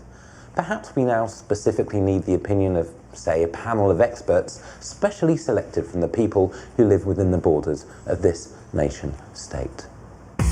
And here they are, my public panel. 4 people who embody every aspect of the United Kingdom's diverse population. Manual labourers and students are 2 of the key groups in our country who enjoy a fruit-based dessert. The Yonanas turns frozen fruit into an edible slurry. It's quite fast actually, I'm quite surprised how fast it is. It's not noisy at all, is it? A dairy-free, low-fat alternative to ice cream or yogurt. That's really good. That's very tasty. Well. Would you use the Yonana at home? Definitely, it's really healthy because it's no dairy, it's just the fruit. City workers and the retired routinely crave alcohol, so who better to appraise the Coravin or Coravan wine access system? A long needle pierces the cork. The bottle is then pressurised so the wine can be poured out through the needle. But because the hole made is so narrow, it closes up when you remove the Coravin or Coravan, so you can save the rest of the bottle. Good heavens, look at that. I know another way of why I'm not going off. Drink it. Cheers. The hot dog toaster allows you to warm hot dog sausages and hot dog rolls in one handy appliance. An idiot-proof way of making hot dogs. So even you could do it? Yes, even I could do it. Turn anything into a snack on a stick with the Stick Snack Maker. Coat your ingredients in batter, then cook them. It's hot. I don't know that nice is the word I'd use. I'm sure the debate has raged long and hard, and you've come to some kind of hard-won consensus. We, as the representatives of Britain, we've decided that the pop-up hot dog toaster is the winner this week. It's as if 63 million people have spoken as one, and indeed they have, because the hot dog toaster is the gadget of the week. These investigations into the latest culinary gadgets have been heroic, that's beyond question. But my moral objections to cooking for myself remain insurmountable. But these objections are as nothing compared to the horrors that await should you foolishly try to secure food in a restaurant. Is there a man, woman, or child in the land who can successfully read a menu? It can't be done. Can I get Sarah anything? Imagine this out-of-work actor trying to directly interact with me. Horrific. Would Sir like to smell the wine? No thanks, I recently lost the use of my nose in a fire, and furthermore, I've just had a notion that's going to be visually supported by this. I need to contact my technical staff. Yeah, hello. I need to create the restaurant of the future. Yes. Silent waiters, wine that doesn't need smelling, exciting foodstuffs. Just do it! With my technical support staff briefed, I set out to find food for my restaurant to serve.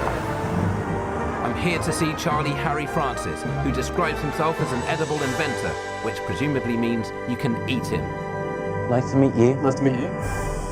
What have you got? I think we'll start with these. In the future, we'll be doing pill form food. Okay. Ready? 1, 2, 3 and go. Look, I don't want this to be a train spotting situation. What is this? It's not trippy. Okay. I mean, like kickstart your metabolism and actually start burning off the fat that you're carrying around with you there. So, if you start eating that, right, you're actually eating that. That seems to be the opposite of what food should do. It's like an emergency food situation. Right. The guy who invented this has lived off these for 17 days and he's not dead. What else can I give people who come to this restaurant other than their own bodies to eat? Basically, in cans. Yes, I like cans. Good. Yes. This is food in a can. This is a 12-course meal. In a tin. In a tin. Would you like to join me on this? Why don't you start? Yeah? You I don't feel like you're on board with this one. I just trust you so deeply Is now that what it is? that I just feel as if I'm tasting it myself. And also it does look like congealed fat. Yeah, I mean, it's actually made with gelatin. Okay. So they've made each course, as you would do in a very expensive restaurant or kitchen or whatever, But what they've done differently to a restaurant is that they've piled it all on top of one another in an unappetising gloop. This is not what I want. My restaurant needs to offer more than auto-cannibalism or tinned goods.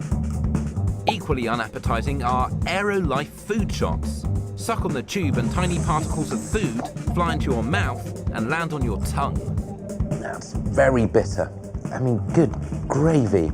Nor am I swayed by glow-in-the-dark lollipops made with jellyfish luminescence.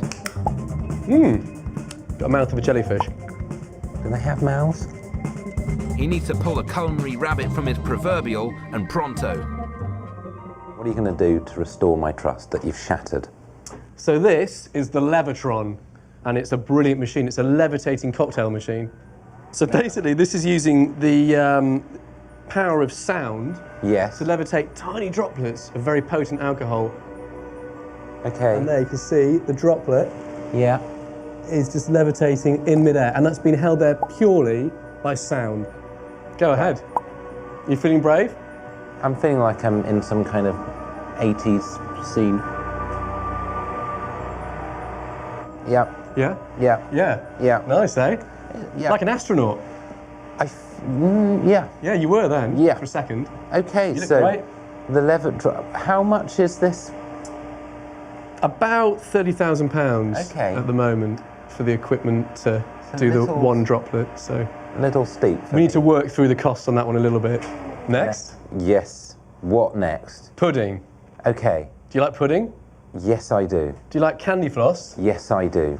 Right. The Whirlwind Vortex floating candy floss machine. That's right. It's going to create a huge boon of floating candy floss. It's going to taste amazing. Okay. Which flavour would you like? I'd like strawberries and cream. Please. Strawberries and cream, very easy to do. Cream, sugar in here. The man in the top hat heats the flavoured sugar until it melts, just like your candy floss machine would do.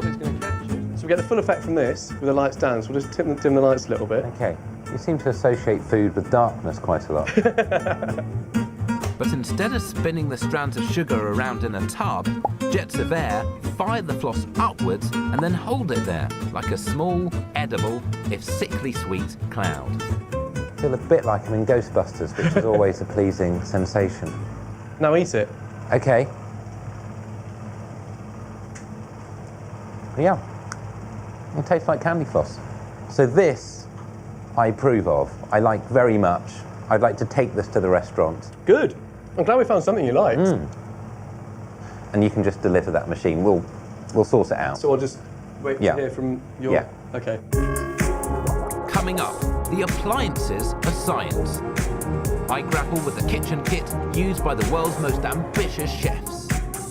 And I blow my dining companion's tiny mind at the ultimate restaurant. Look, can you imagine a more romantic gesture than this? Yeah.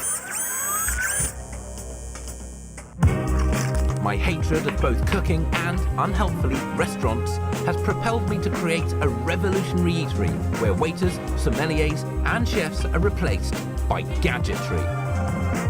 I've tried techie, ready-made food, but the results have been mixed. Yeah. It tastes like candy floss. So perhaps what my restaurant needs is some high-end culinary gadgetry. To this end, I've arranged to meet Dr. Rachel Edwards-Stewart. Rachel, hello. Hello. Rachel's face of fear hides the fact that she is a food scientist, gastronomist, and expert on cutting-edge professional cooking technology.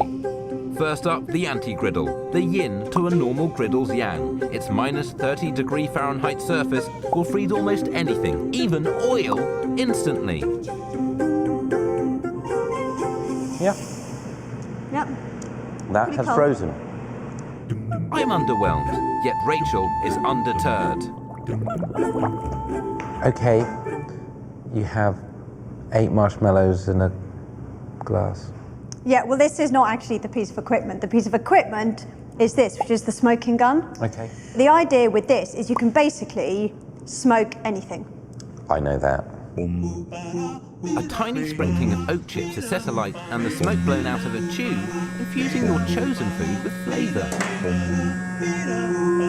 Let's hope there's not smoke along. As well as wood chips, one could use tea or herbs. Do you know the Wu-Tang Clan at all? Not personally. Okay, I think they may be interested in this piece of equipment. smoky marshmallow. It does smell like it's been in a burning rabbit hutch. In a good way. Do you want one? I'm fine, thank you. Wow, that's not a good sign.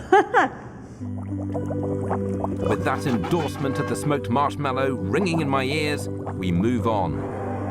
Okay, so what we've got here is the rotary evaporator, which separates liquids according to their boiling point.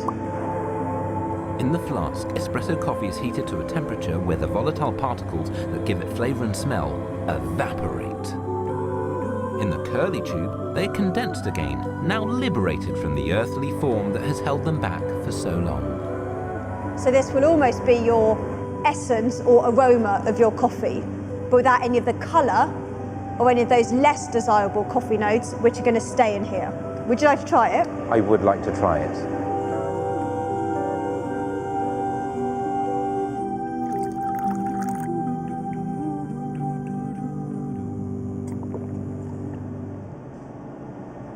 Yeah.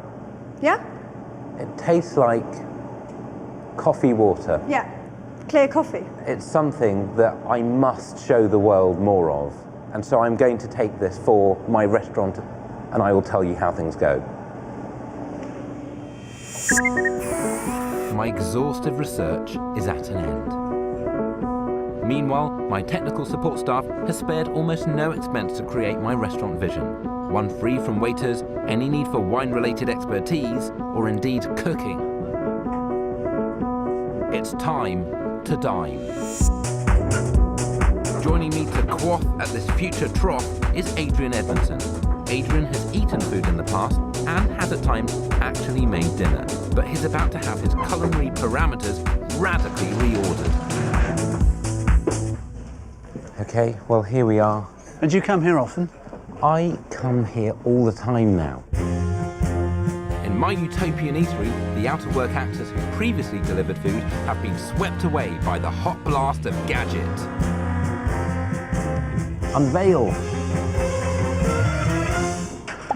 Look at that, that's Baxter. He's got a face like a very angry Viking. Yeah. His expressions have been closely modelled on mine. Yeah. Baxter is a robot who can be programmed by anyone and is ideal for repetitive tasks. Isn't this quicker and more efficient than an actual person doing it? You missed it, mate.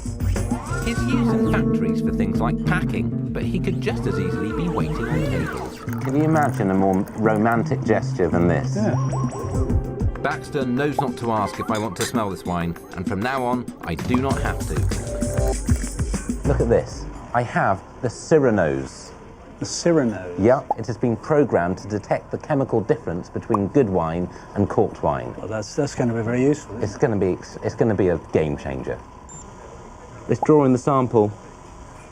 If I was a woman on a romantic date with you, I would be feeling very aroused by now. That's normally what they say at this stage. Yes. It says that the wine is okay. Well, thank you Let very romance much. commence. Yes. Adrian is stunned by the way the Foodipto app places his order directly without the need for tiresome human interaction. Oh, I see. I think I've ordered. Have you? Have I? Already? What did you order? See if it's coming. Hot right it's coming. Adrian's burger is already under construction. Okay, well this is the kitchen. There's no one here. Yes. That's also part of the plan. Do approach this. The world's first 3D food printer. What is it doing? How is it making? Okay, well it has various cartridges into which food is put, and then it squeezes it out in these intricate shapes. Is it a food printer or is it a food squirter? In a way, what is a printer doing? Squirting. Yes. Okay. While our main courses are extruded, there's just time for an amuse-bouche. This is going to simulate a taste. You just have to put your tongue in here, and it will electronically simulate a taste, because you know it's very tedious getting taste from food. The digital lollipop has two silver probes which attach to the tongue to simulate sweet and sour taste receptors. That's sour. And then while you're doing that, Yeah. It is sour. It is pretty sour. Now this is going to release an aroma, which coupled with this is going to just take our noses off. This is a dieter's dream. It sure beats eating. Yeah. This, I have to say, I rather like. You like? This is a bit This is like... actually a rather tasty lemon. Ah. And what were you getting from this? Toilet duck. Well, there's no higher praise than that. I'm still hungry. Well, that's what thin air will do to you. Yeah. Now, the mains. Baxter? Oh, yes, Please. he's coming. Here we go. He seems very confident about that. Whoa, there he goes. I think you spooked him. That was faultless. Yep. Okay. Do you want to commence eating your printed burger? I do. This does feel futuristic, I have to say, the idea of eating printed food. Does it taste like food? It does taste like food. It sort of tastes like hospital food. Okay, well, you've demolished that burger. Let's clear it away. Baxter.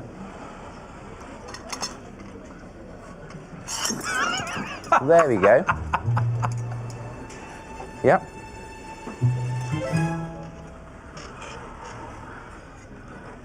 Look at that. Well, I think that says a lot about my relationship with Baxter. Baxter is quite hostile towards you. My restaurant is exceeding all possible expectations, but the riches know no limit of embarrassment. It's coffee. There you go. It's cold. It is cold. Cold, colourless coffee. Don't say I don't This treat is you going to well. catch on. After the best coffee ever, it's time for the Grand Duke of Puds. How do you feel about candy floss? Airborne candy floss. This. That's very impressive. Adrian is so impressed he can't even bring himself to eat it. Your face tells me everything I need to know. You're ecstatic. But how do you feel? I'd like to hear it in your own words. And be honest. I think it's been an exciting evening. Good. You know, I have been positively thrilled. I don't know if it's anything to do with being in a restaurant. It's basically a love of gadgetry. You're a Luddite. Hasn't really filled me with organic desire. Well, I'm going to attempt to change your mind. Are you? By pointing towards a piano-playing robot. How can Adrian fail to be agog at this, the climactic denouement of my restaurant experience? Live music without the need to show appreciation. He has a lot of expression, doesn't he? Yeah. And Baxter's moved. Yeah. He kind of got the looks. Handmade over 4 years and yours to own for just £12,000. Teotronica's Italian inventor claims that he is faster than any human pianist. And I'm going to pretend that what he's playing is enjoyable to hear. So we have a definitive demonstration here that technology can change the way we cook and eat. That's not just my view, that's the view of Adrian Edmondson, despite his words. That's actually what he meant. So what you're looking at, in short, is the future.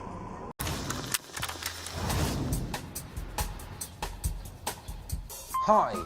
Human civility demands that I inform you that the man already overstaying his welcome is Richard Ayoade. I am that man, and he's here to talk gadget. Possessed with a Homeric level of physical laziness, I seek to sate the problems of existence by quaffing deep from the goblet of gadget. That's not a healthy sound. Tonight, property. Oh, come on. Now that I love. Whether you're improving, moving, oh, hello, or not moving, for every scenario, gadgets abound. This hatch pleases me. This is amazing. I hear the sweet, comely call of gadget. Let's answer it.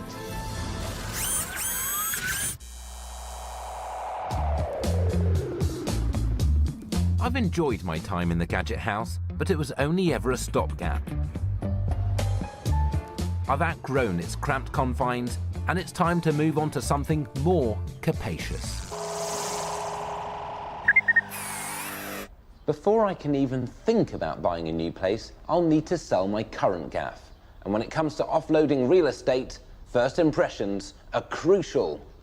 Which is why I've packed my entrance hall with an array of gob-befuddling gadgetry to dazzle would-be buyers and draw their attention away from the damp patch in the master bedroom. As well as wearing inexplicably pointy shoes, estate agents always tell us that we need to sell a home and not a house. And, ironically, nothing says home like a houseplant. But, and here's the tension, I have a long-standing antipathy towards vegetation, which often leads to a plant's untimely demise. Mercifully, I now have the Parrot Flower Power. It's a sensor that tracks light intensity, air temperature, fertilizer level, and soil moisture, and sends push notifications to my sweet smartphone vis-a-vis upkeep. I've never been so happy. I was in a hurry when I picked up this pad and overlooked the fact that it has more than one window. My cleaning bills soon spiraled out of control, so, of late, I have neglected their upkeep. I need to get the Mac to showroom standard and sharpish. That's why I'm engaging an army of eco-vacs to take care of business. Suction holds the eco-vac windbox in place, while Caterpillar tracks maneuver them around your glass. The windbot sense the size of your panes and plan a route accordingly, attacking the surface with a 3-step cleaning, squeegeeing and wiping process. I'm literally frozen with excitement. It is vital that my house be tidy before I open the doors to interested parties. This could have been a litany of self-acrimony, but mercy of mercies, I have a Boss new shelving unit. It has these piano keys, which allow it to be used as coat hooks or even a bike rack for Betsy's sake. Now, there may be other storage solutions, but who on this green earth has the time to consumer test them? Why, my public panel, of course. Chosen for their abject ordinariness, they have been tasked with assessing the latest in clutter-busting technology.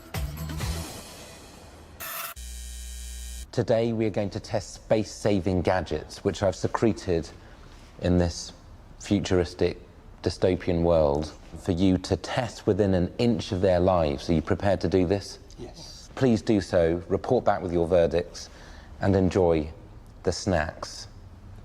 I will see you later. First, a versatile centerpiece that adjusts to changing storage and coffee table needs, allowing my panel to share snacks humanely. Oh, that's very clever. The Easy Bed takes blow-up beds to the next level. Oh, God, that's quite loud. Not only does it have a built-in pump, it has legs, ensuring a user-friendly height. Once unzipped, it will inflate or deflate itself in just 2 mins. It's quite firm. Yeah, definitely. I think it's comfortable. Without wishing to lazily accede to stereotypes, I've chosen the city worker and student to not only examine the bed, but also a drinks cabinet. The feckless pair. My concern is that you need space in order to open it, otherwise you would have to move it from the space that it was currently in to a larger space, and then you're expending energy and you might be too exhausted to drink at the end. What's the calories you're burning to drink more? Sure, yes. And for all Britain's retired people and skilled manual workers, another bed with space-saving properties. Okay, here we go. It is the world's thinnest TV bed, as in the foot of the bed is a mere 140 millimetres. Scared of kicking it when you get into more movable action. So your concern is, in a moment of fatigue or rage or passion, that you would lose your grip or footing and your extended foot would crash through the flat screen TV? Yes, indeed. Well, that is a legitimate concern. Superb gadgets, without doubt. But which is most superb? You have come to a conclusion. What is your favourite gadget? We have decided on the EZ or EZ bed as being the gadget of the week. Well, a triumph for the EZ bed there. I couldn't be more pleased for it. These space-saving gadgets have inspired me, Perhaps I don't need to move after all. Just make better use of the space I have, Shea Gadget Towers. As I'm about to say, don't move, improve. I'm on my way to meet award-winning interior designer Naomi Cleaver, who's more or less agreed to show me the latest high-tech solutions to the problem of space. Naomi, a tanker thank for coming. I'm sure you've heard this question a trillion times. How can I make maximum use of my residential square footage? I think I have just the answer, Richard. I was hoping you'd say that. Follow me. For the upwardly mobile gadget lover in need of more space, but with a long-held distrust of builders, planning permission, and the all-round rigmarole, there's a one-word solution: a pod. First, the Tetra Shed, an extendable geometric design intended for use as a home office or ticket office, or perhaps most alarmingly, a beach hut. I presume this is a stacking tetrahedron. How did you know? Yes, it is. Just a wild guess. It is a stacking tetrahedron, and it stacks vertically, but it also sort of stacks laterally as well. Sure. I tell you what I do really like, actually, is sitting here with this view out. Yes. You know, you get a sense of being in a hide, which I really like. I think it's augmented by the pulchritude of what we're looking at. If you're Peckham-based, you may be looking at a wall. I like the flaps that presumably you can close. If you're in Peckham, very safe. Just Yes. close the flaps. Panic room lockdown. Naomi's next choice is the rotating pod. Well, why don't you step in? I shall enter the pod. You Right. ready? And the people who named it were no enemies of literalism. Laminated spruce spurs hold UV filtering polycarbonate windows in place, while roller bearings under the floor ensure easy rotation. Oh, hello. As thrilling as that was, what is the difference between that and this? Richard, Yes, Naomi. if you had all your mates here, you wouldn't want to be moving around constantly, would This you? is too much space for all of my mates. I don't believe that for a second. Well, But it's a classic 18th century design anyway. It's a kind of contemporary interpretation of that kind of sun-seeking thing. yes. Well, you know, this is... How much am I paying for this? Just over £8,000. Just over £8,000. Okay. I'm going to leave now. Are you? Okay. Next, Snoozy by Airclad. The wood and aluminium end walls are completed by a double-skinned inflatable centre section to make a pod that's light, strong, and above all, portable. It's the one of these 4 pods that folds up into the smallest little package. So Right. you could practically put it in your suitcase. Very popular at festivals. I was about to say this had V Festival written all over it. Or O2 Wireless. It depends. Each one's got its own vibe. I defer to you, Richard, in the festival department. Of course, I'm unbearably hip. May I look inside? You may. Well, this is dynamite. I like the bed. It's you, isn't it? Solid foam. Yeah. I like the browned AstroTurf, Yeah. which makes it look that something artificial can still die. Finally, the Archipod, aimed squarely at those looking for a high-end pod for the home, usually for use as an office. This hatch pleases me. You like that, don't you? I do like It's this. nice. It's very nice. It's solid, but has a smoothness to it. Like a ball. Inside is a fully plastered, wired, heated, insulated room, all ready to go. What do you think? First impressions? I like it. I like the slightly nautical feeling lights. I think it all feels quite nautical, doesn't it? And it looks really lovely from the outside. All round, I really like this one. I think you should have it, Richard. I think it's you. Well, you say have it. I don't think they're giving this away. I imagine they're going to want the green. And the You're green asking is... how much, aren't Tell you? me, please. Have a guess. 10K. 50% more. Yowzers. Over 15 years, that's only £1,000 a year. It's not bad. Sure, over a billion years, it's negligible. Exactly. Well, these pods have blown the lid off my nut, but they don't quite solve my problem. You see, in order to reach one, I'd have to leave my house, making it less like an extension and more like a separate tiny house. No, this cat's got to move, but whither? Okay.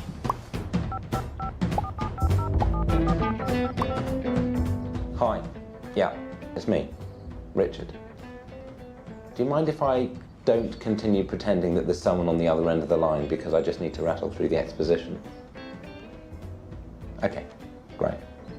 Well, I need to move house, but I don't know where to. I like the serenity of the countryside, but I don't like how quiet it is. I like the cosmopolitan buzz of the big city, but I don't like the noise. In short, I need a house that is not in one fixed location. Do not fail me. Bye-bye. Coming up, Claudia Winkleman gets a sneak peek at how the other lot live. This is amazing. And my new house takes shape.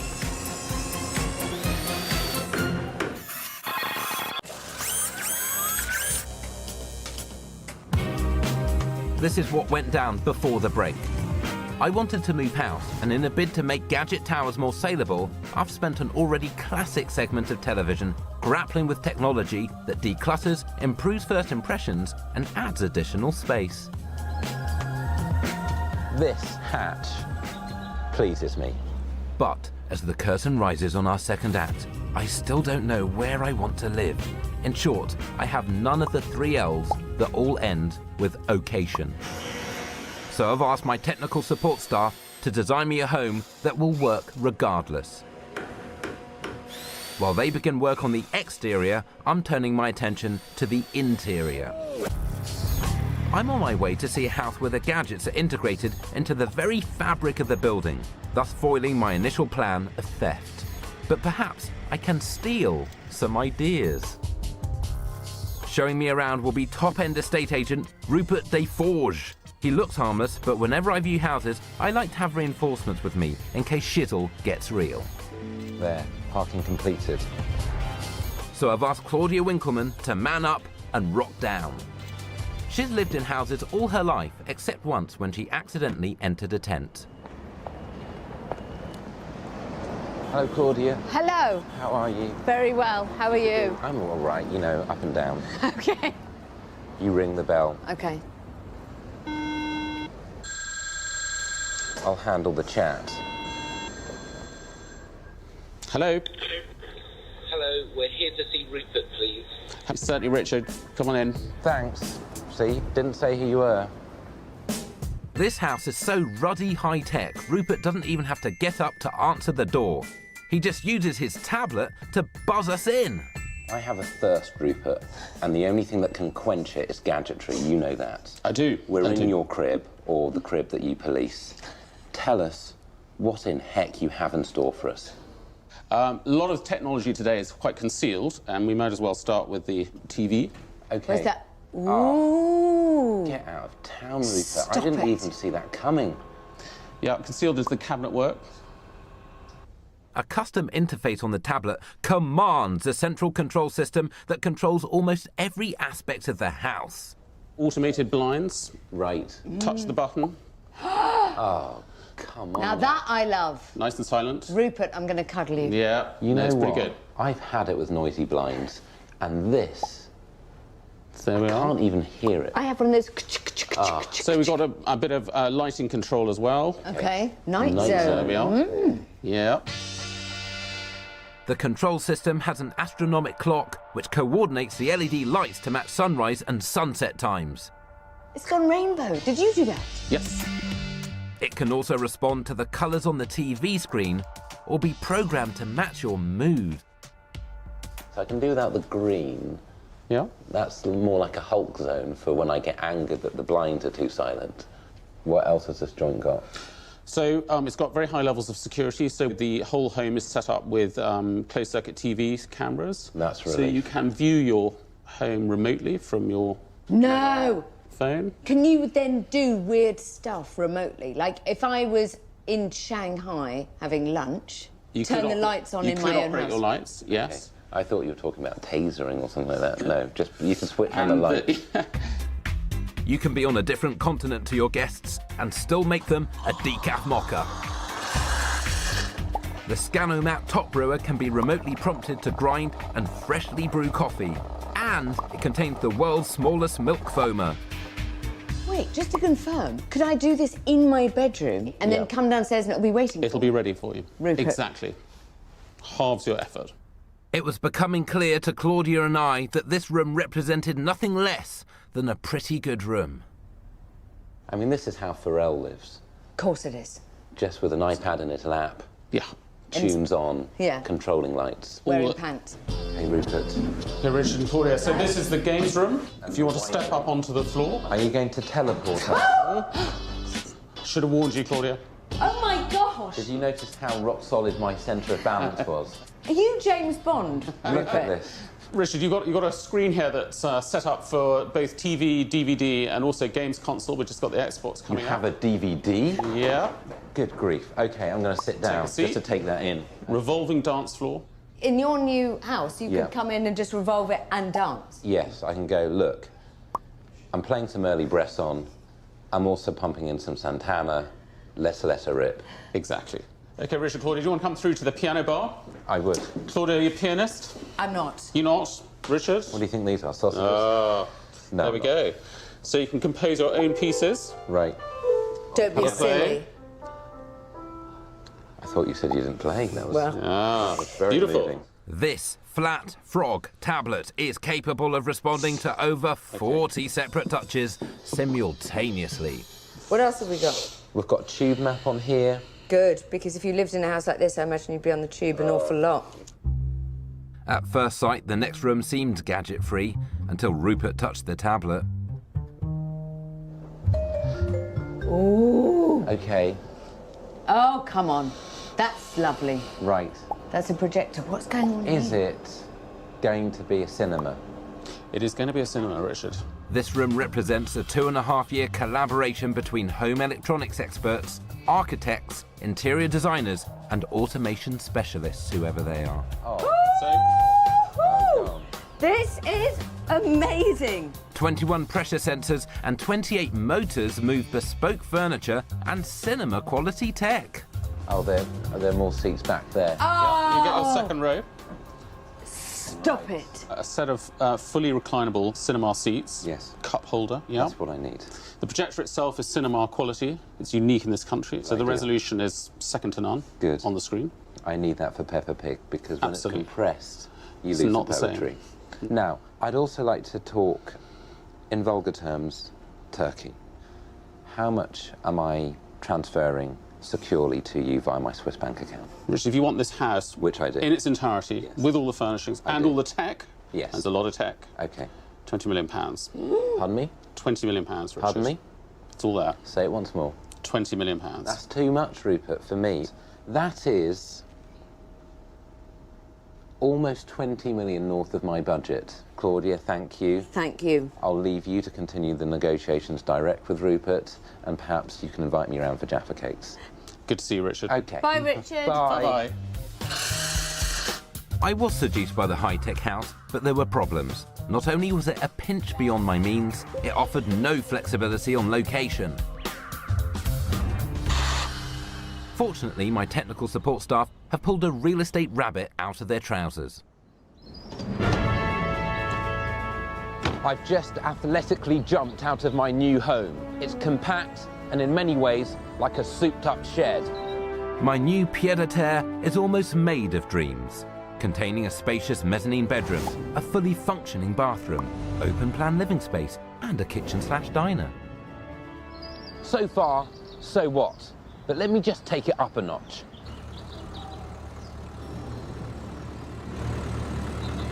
Hit it. And indeed, your eyes tell you no lies, for this revolutionary house is portable, allowing me to roam free like the wind, unfettered, unchecked, subject to parking and congestion charge, which the wind doesn't have to pay. And sure, the house is a gnat smaller than I'd first intended, but then there's always a trade-off when it comes to location. And for the being of time that is now, I've decided to settle in the heart of the city. In this sought-after area, I now enjoy a fully detached house with its own garden for a fraction of the price of neighbouring properties. I feel embarrassed to conclude that I must give myself a series of accolades for yet another dizzying achievement. Not only have I proved that gadgets can help you buy and sell property, I've also created a property that is a gadget, one that allows you to move where'er you wish. A world-beating innovation that is in no way pretty similar to a caravan or mobile home. Bye.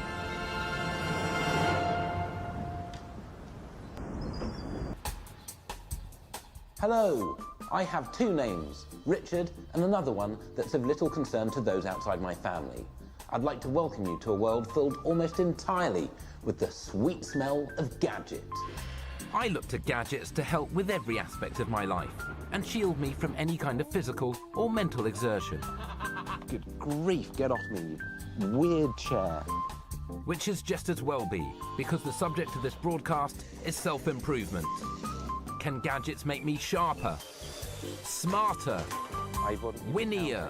All I know is that I won. Come join me, but stay where you are. Don't try and enter the television screen. That, as we both know by now, can only end in heartache.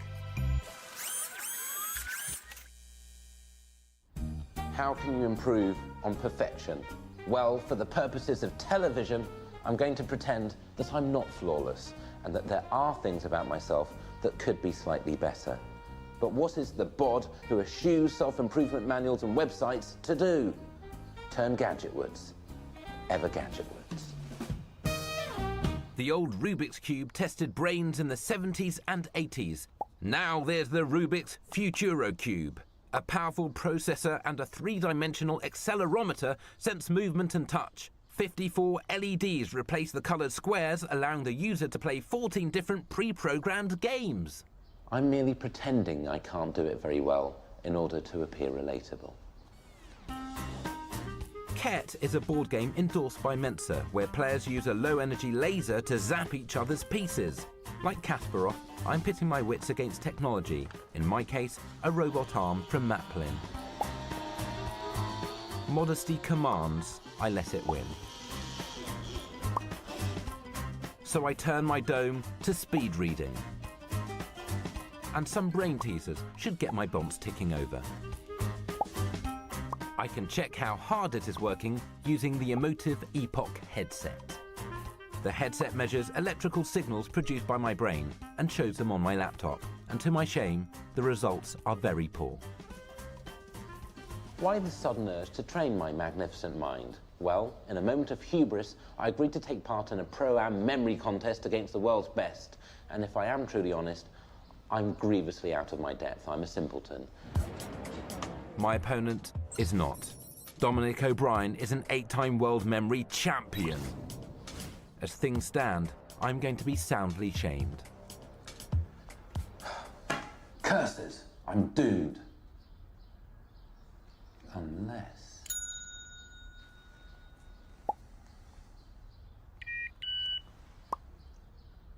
Hi. Yeah. It's the big man. I'm in a grievous jam. Yeah. I've entered a memory contest and I can't even remember why. Yes, a rule-bending solution based around optics, software and voice generation does sound appropriate to the situation. Thanks. Bye. While my technical support staff scramble to create a gadget-based system to help me beat a world memory champion, I need to continue to work on what little sense I do possess, starting with my reactions. And I'll be helped by a man who knows all about thinking on his feet. Eamon Holmes' relaxed demeanour belies the fact that he is a mental gladiator, his reactions honed by years of live television. Look at him, springing out of that lift. Eamon's agreed to meet me at Mercedes World. For the drivers who ply their trade here, quick reactions are essential, so where better for Eamon and I to sharpen our reflexes with some bespoke gadgetry? Don't answer that question, because here are some OptiLights. Okay, Holmes. This is a jewel. It may look like a bunch of IKEA lights on some traffic cones, but this is 3K's worth of kit. Okay, I'm gonna boot it up. Okay. Eamon is player B, whereas my street name is player A. Let's go. Okay, let's go down now. Go.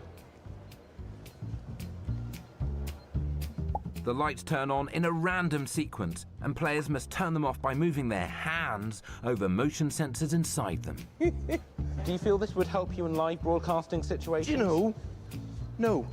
Okay, well, Is that it? too close to Oh, call. how close was that? 71 to 72. But it was enough. I'm the winner, you're the loser. A real mean streak comes out in you.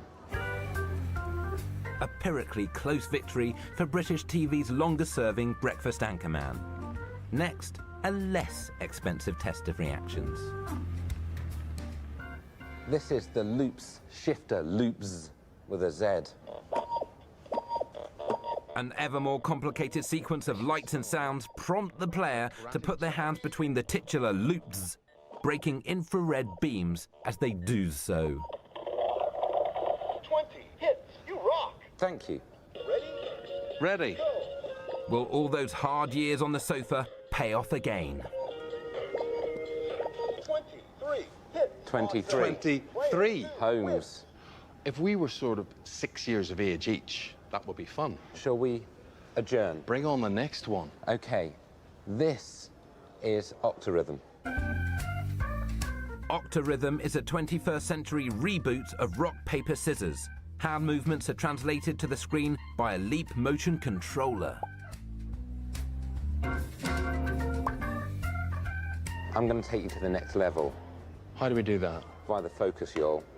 Really? The focus. This is transcranial direct current stimulation. Stop it. I will not stop it. Gosh. This is going to jack you up even more. So it's connected to the tablet. I'm going to press start. Right. Yes, I'm feeling it. I feel my nose is tingling. The Focus claims to help gamers sharpen their reactions by passing an absolutely tiny current through the prefrontal cortex, a decision-making area of the brain. Seems to be happening. Yeah. Do you want to now engage the Octarhythm with your increased powers? Let's engage with my transgender... what's it? I don't think there's any gender reassignment. Transcranial. Transcranial. That's the word. That's Okay. the word, right.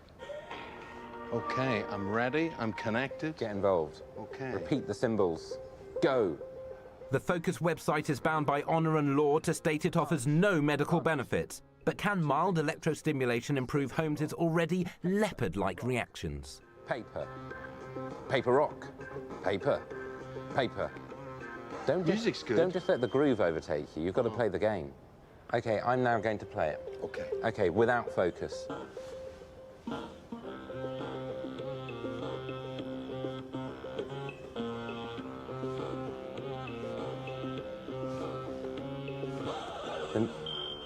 Oh, come on. Only 1,146? I feel that it didn't adequately recognise the shapes that I was making. How do you feel? I don't know, I'm just tingling. Another way to improve mind and body is to learn a new skill. And guess what? There are gadgets to help you. And here to test them are a panel of men and women expertly chosen by someone on work experience to represent all Britain. My public panel.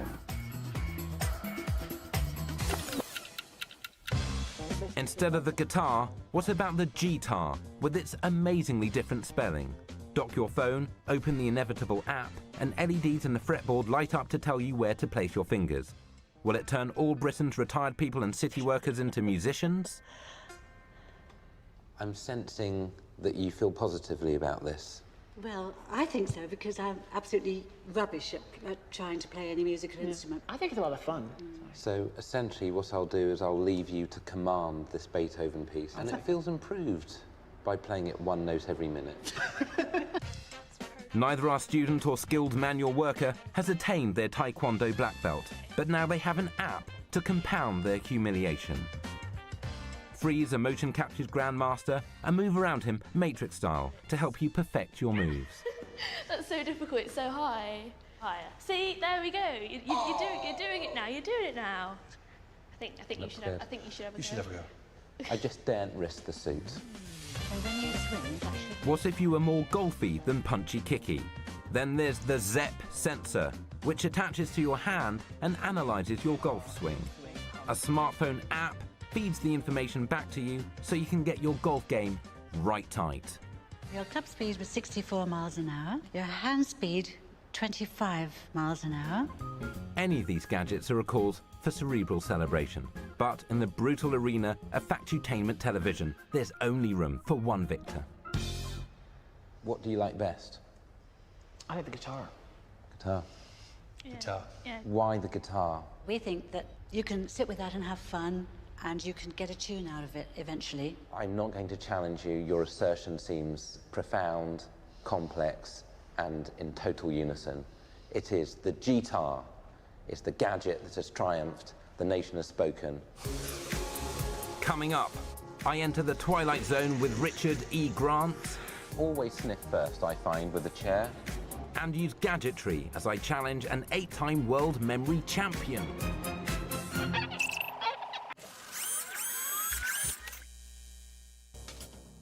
I'm on a quest to discover if any of the plethora of self-improvement related gadgets can help make me a better, brighter bod. It's getting vicious now. Direct current stimulation. Stop it. I will not stop it. My motivation, an impending memory showdown against 8-time world memory champion Dominic O'Brien, who normally walks faster than this. While my technical support staff works on a solution to help me avoid defeat, I'm going to see if I can use gadgets to improve my powers of concentration by pitting my whole head against one of the finest minds in show business, actor Richard E. Grant, who's leaning on a rail near a wharf. Richard.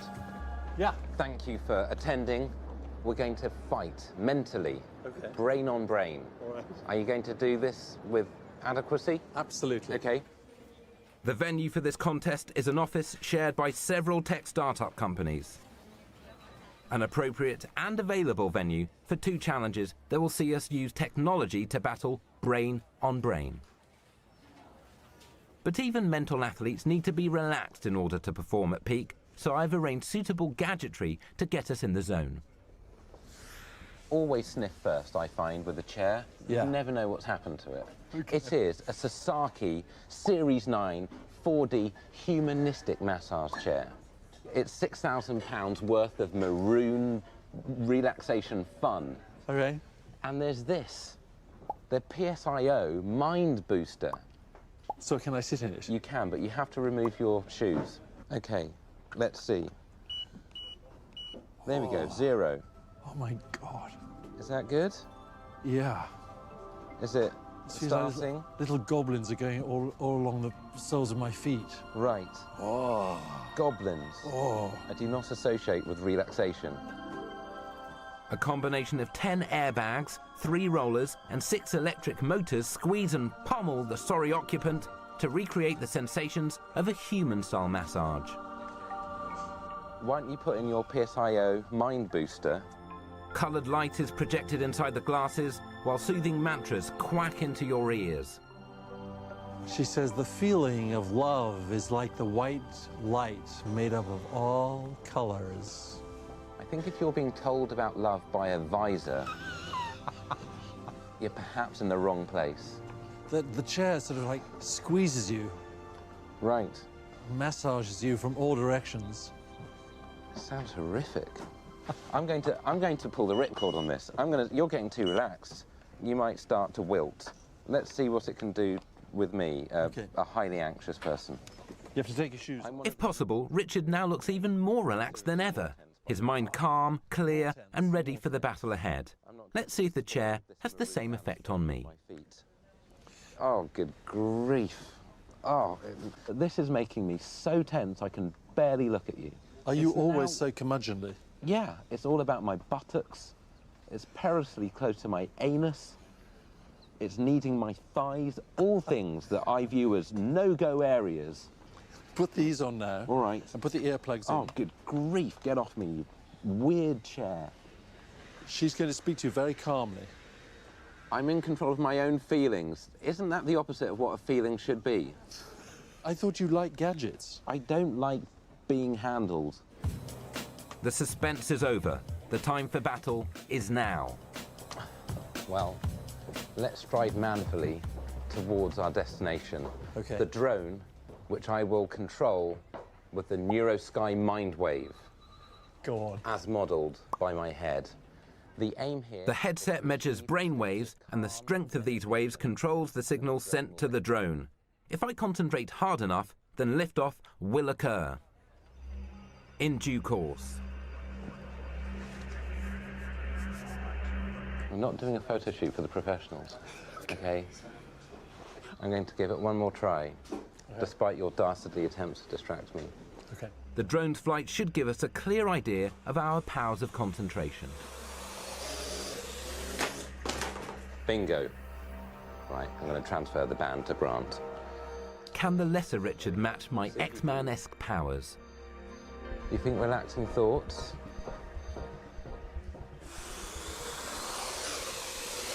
Oh.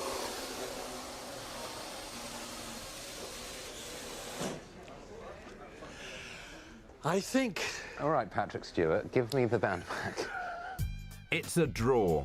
We now move on to challenge number 2, which will see us go wheel to wheel, like a low-budget remake of Herbie Goes Bananas. Shall we engage in mental scalemetrics? Yes. First to 5 wins. Okay. You look like you're already concentrating. Yep. I'm there. The headbands measure our brainwaves. The data is transmitted by Bluetooth to a laptop. And the more we concentrate, the faster our cars go. After 1, 2, 3.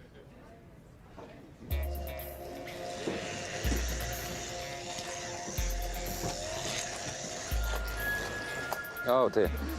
Oh, Despite the lesser Richard's accident, his car soon retakes the lead. And then 4. I think what you have is actually a very thin skull, which allows the electricity to escape ungoverned into the atmosphere. It does. Whereas my brainwaves are contained within my head where I need them. 5. No, I do not accept that. I think I was so focused in on it, I wasn't even counting. All I know is that I won.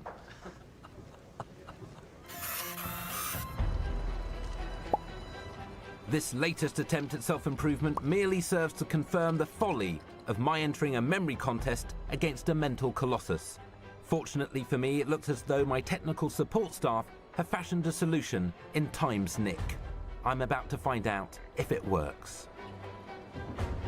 Dominic O'Brien is an 8-time world memory champion and holds a world record for remembering a sequence of more than 2,800 playing cards. Wembley Stadium had a last-minute double booking, so our battle will take place in London's Spitalfields Market. Dominic, let's commence this mental Hunger Games. D-Dog and I have been given a deck of 50 cards with a 3-letter word on each. We will have just 3 minutes to memorize all 50 in sequence. Then a member of the public will cut the deck of cards to reveal one word at random. We must then remember the next 5 words in the right order. Is there anything you wish you couldn't remember? Like images you've seen that you wish you could erase? You know, sometimes if you go into a train toilet, you know what I'm talking about. You're trying to put me off, aren't you? Sometimes there are things in there that are best unseen. Dominic uses mental images to help him remember, but my approach is more high-tech. And as gadgets have roundly failed to improve my own mental performance, I shall be using them the right way, for cheating.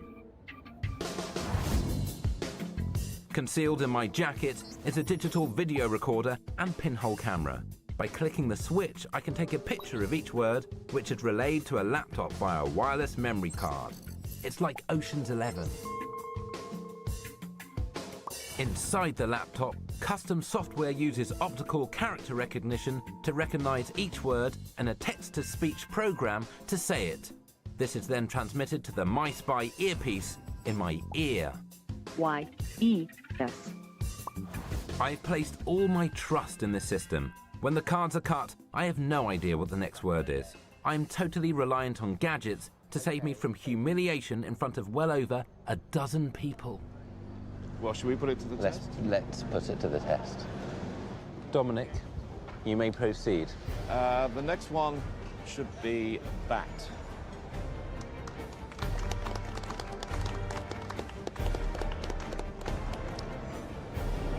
Next word, V, A, then, van.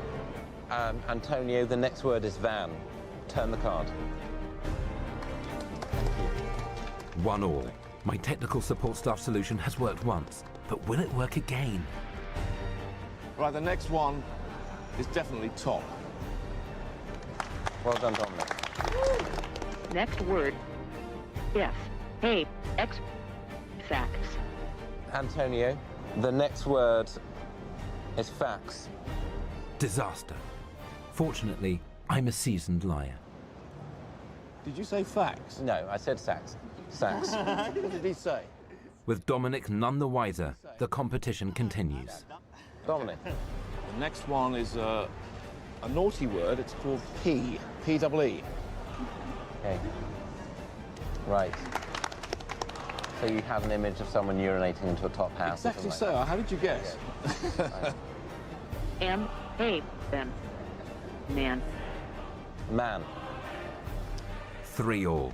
The excitement is just too much for large sections of the crowd who choose to leave rather than face the emotional exhaustion of the competition's dizzying climax. Next one is Sophie is can. Okay. Y-O-B. Yacht. Yob. 4-4. The result will be decided by the final cards. Dot. Next word, B-A-T.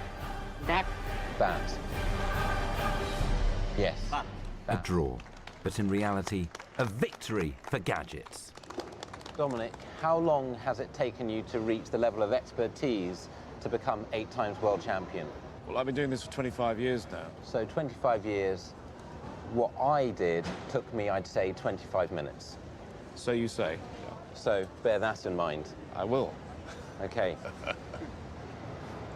What we've just seen is an exam invigilator's worst nightmare, a near future where we can use technology to appear much more intelligent than we really are, and it has the added bonus of making us feel like cyborgs. Hello, I'm Richard Duke Ayoade, and I'm about to fling a flock of the latest gadgets right at you, unless you're watching a repeat, in which case, just wallow in the nostalgia. Hi. Gadgets, along with irreverent panel shows, are at the forefront of mankind's stout-breasted battle against tedium. How long did that take? That took seconds. It was quick.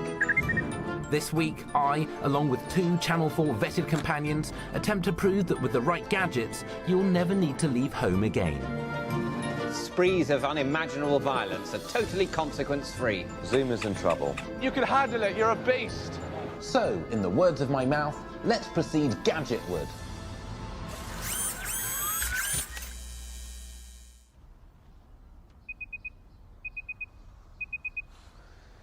They say going out is the new staying in. Well, actually, no one says that. Going out is the opposite of staying in, which is why I won't do it.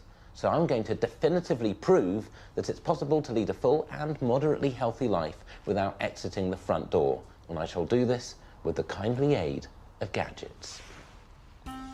I'll obviously never lack for audio-visual immersion. In my bedroom alone, I have a Samsung UHD curved TV for a more rappy-aroundy viewing experience.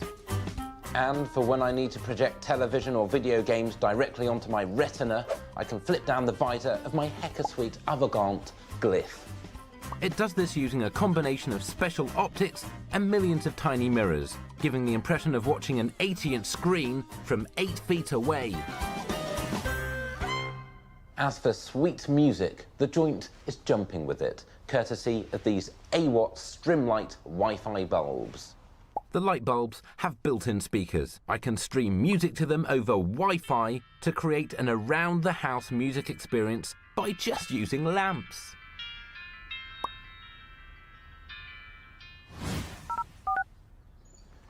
If I decide that piping music from the light sockets isn't giving me the intensity I crave, I can board the Ove pod.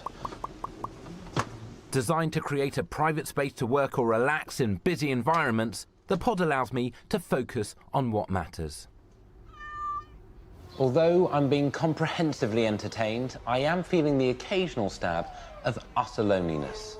Though tempted to counter this with a pet, I am allergic to nearly all life forms, and so I must once more turn to non-organic gadgets, like Pleo, the dinosaur.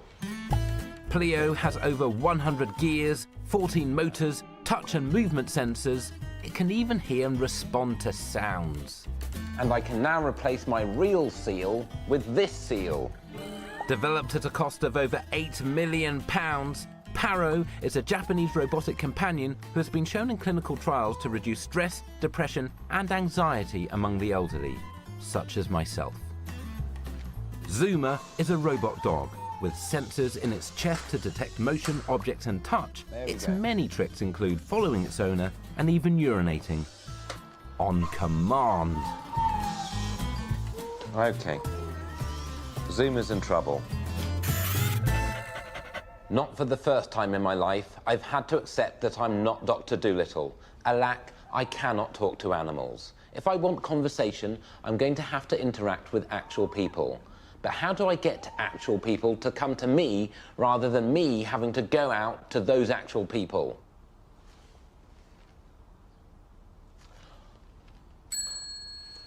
I've literally just had a notion that I wish to share with my technical support staff.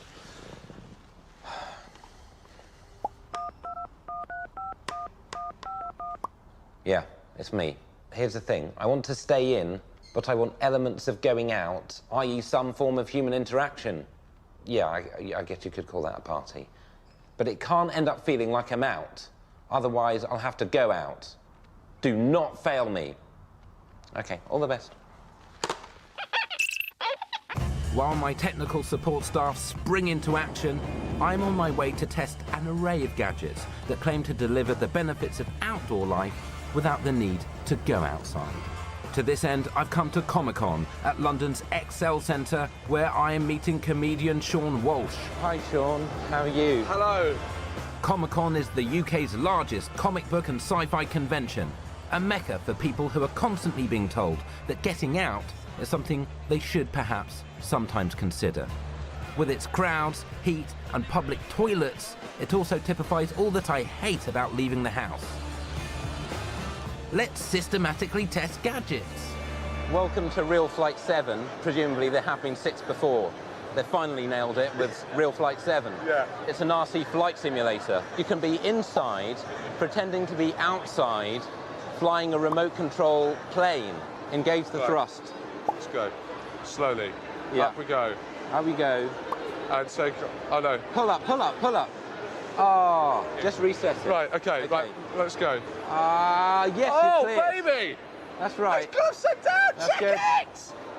Oh, that's a shame. That's a crying shame. After publicly failing to master virtual remote control flight, I thought that Sean might have some aggression issues to deal with. Look at this. This is a bow blade, a gadget which I have to declare as officially creepy. Okay. Because it's got a little screen on it which has an overlay of the world that you pull the thing back and shoot them like that. It's not great for the tube though, is it? You know, like Angry Birds is more for the tube. Yes. This isn't on the tube. This will not endear you to fellow passengers going around like this. I mean, it's such a hostile game. Not a target. That's a Snow Yeti from Star Wars Episode 5. That's an out-of-work actor. Content that we've killed everything there is to kill, I wanted to show Sean that even the most outdoor of pursuits can be pursued indoors. An indoor climbing wall. You don't need to stop rock climbing just because you're inside. Just hop on, and I will responsibly flick this switch down to a reasonable setting. Okay, right. Depending on your aptitude. Come on, mount up. Right. Mount her up. Is this 2? This is 2. 2 is not good television. I'm going to put you on 3. This bit, no. 3, come on. It goes up to 9. All right, I'm going to I'm sorry, no. I'm already sweating. Really? That's pathetic. I'm going to go on helmetless. Okay. We're on 2. Remember, this is 2 that you laughed at 2. We're on 3. Yeah. You're a man. Go. 4. You're a tiger. Go. Come on. Be careful. We're going on to 5, but you can handle it. You're a beast. I know. Get up there. Look at that. Yeah. And then a dismount. That was very natural. Come on. Tell me, just honestly, you've got one. I've never been on the treadwall before. Let's go. Right, let's do it. With Sean still sweating like warm mackerel, I thought I'd treat him to a holiday, staying in style. The Oculus Rift allows the wearer to move around a virtual world without the shoe leather. How's it feel? Well, I don't feel seasick, which I'm surprised about. Right. I thought I'd be wanting to vomit right now. Yeah. I feel like I've left everything behind me and decided to start a new life. It's not refreshing, it's depressing. Right. Are you still there, or have you gone? He's gone. I'm on my own on a boat in the sea, and I'm getting really paranoid. Despite a mild mental episode for Sean, these gadgets have been a triumphant success. However, keeping fit and entertained at home is the easy part. Being inside is all very well and good, but how am I going to pay for my existence? I'm going to have to work to hustle up the Benjamins, which might mean going outside, which would defeat the entire object. I'm going to have to turn to gadgets to solve this most dire of pickles. But I won't be alone. My public panel entirely accurately represents the full sweep of the nation. Furthermore, in the past and present, they've almost all held down jobs for months at a time, apart from her. We're going to test gadgets for the stay-at-home worker. You may now leave and test the gadgets. Yes. First up are the retiree and skilled manual labourer. Ironically, the two people least likely to work from home. This is called a true grip. Because you grip hold of it, you type from the back. It's kind of like a keyboard on the back. As you press the relevant button, it shows up on the front. I'm a bit hard pushed, really, to see the point. I have the Lavolta laptop table. There's a fan in the bottom to keep my legs warm and my laptop cool. But while three of my panel are hard at toil testing gadgets, I can't find the city professional. So the student and I put in a video call. What have you been doing today? Have you been testing as agreed? I have indeed. We just wanted to make sure that you weren't doing anything else. You were just What would you think? In a nice suit, see? Why do you mention your suit? Because it shows that I'm working hard. Right. He's just joshing in a good-natured manner. That suit is in fact a set of suit pyjamas, comfortable gym jams disguised as a business suit. The perfect prop for skiving off, even if you are booked in for an important video conference call and should be taking it more seriously. I think something stinks. So get tech. I think he's put himself offline. After a frank and non-combative dialogue, the panel have chosen the nation's favourite.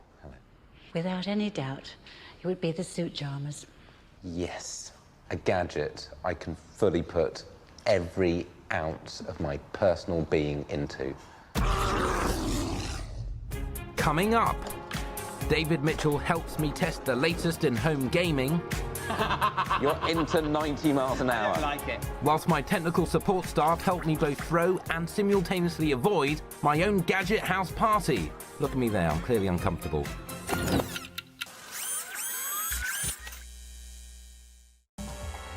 I'm on a non-denominational crusade to prove that with the help of gadgets, it's possible to lead a healthy and happy life without inserting so much as a digit outside.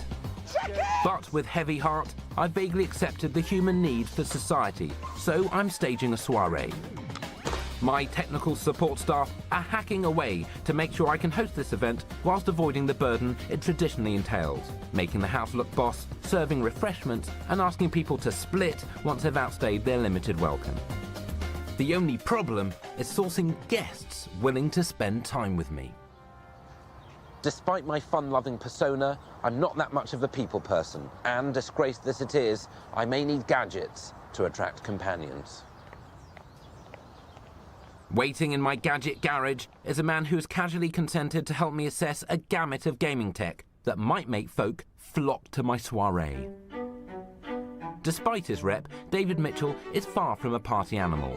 If I can find gadgets that will persuade him to spend time with me, I'll be on the fast lane to Easy Street.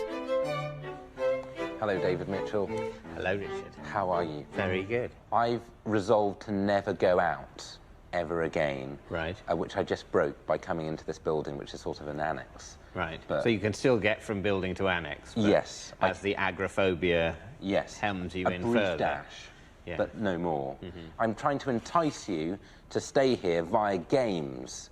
Do you want to have a look at this table? Yes, yes, but I was just admiring it. The Strikeworth table.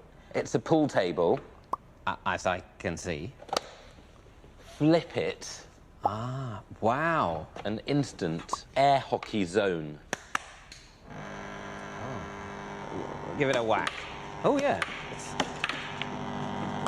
Oh, look at that. We came into human contact. I don't know if that's allowed. Actually like ice hockey. Come on now. Now you've won.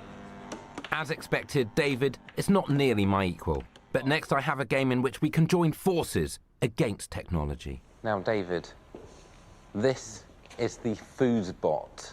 As in foosball? Yes. Yeah, based, I think, loosely on the German for football. Oh, really? So it's an Americanism via Germany, if you can think of anything more evil. Oh, my goodness. It's a computerised table football game. So we play against the computer? We play against a computer. Now, it's reacting faster than we can think, but the servos are slower than the computer. I see. Ah. Well, 1-0 to humanity. I have to say, you're pretty good at this. I much prefer the table variety to the much overhyped field ball. After thoroughly trouncing technology on the foosball field, I felt confident David was ready to bring the noise in a war zone. The computer is actually... It's in the desk. Is it? And it's been souped up. It's running at such velocity and such power that it needs the liquid coolant just to stop it exploding from pride. It's specially cooled. Especially cooled. To be especially cool. The definition of this is so clear, it's as good as being outside. Can we turn the sound up? Yes. And I'll be able to hear the cries of my prey. Ah, there we go. And there's the... Oh, hello. Oh. I didn't know things went black and white when you were nearly dead. Yeah. How do they know that? Well, I think they've just taken this direct from Saving Private Ryan. Shoot randomly at that building. Yeah. That's going to bring down property values. I think what's good for young people to learn is that sprees of unimaginable violence are totally consequence-free. Oh, dear. Oh, there we go. Shoot. I don't care what side you're on. This is a very stressful... Oh, there we go. Who's he? I don't know, but it's... Oh, it's gone black and white. Oh. The realism is breathtaking, but I can offer you even greater realism over there. Even more real than running around with a gun? Even more real than that. Let's go. Can I introduce you to the Visaro Evolve Extreme Pro? Indeed you may. It has triple OLED screens. You can sit in, it will shake around. It's a simulator. It's like being in a car, but inside. Well, I can't actually drive a car in real life, but... So in a way, this is better than real life. Well, exactly, yeah. Yeah. There we go. And then bring around slowly. There we go. Oh, my God, I'm oversteering. Classic error in Formula 1. I hope there's not going to be suddenly a corner. Oh. All right, there we go. Go on. Goodness me. You're past the legal speed limit now. You're into 90 miles an hour. I don't like it. Oh, David. I'm going to change down a bit. Slow down. I don't like it. Oh, gosh, you're in gear 6. I don't like it. 50. I don't like gear 6. Take it down. Hang on. Where's the indicators? Oh, no. Oh, grass bank. Here we go. Just bring it to a... Oh, they're taking... I'm parked now, and I think this is a lovely spot for a picnic. Yes, OK. There we go. Well, I've only recently passed my test. Well, you're ahead of me. I'm going to floor it. OK. Well, that's a good noise.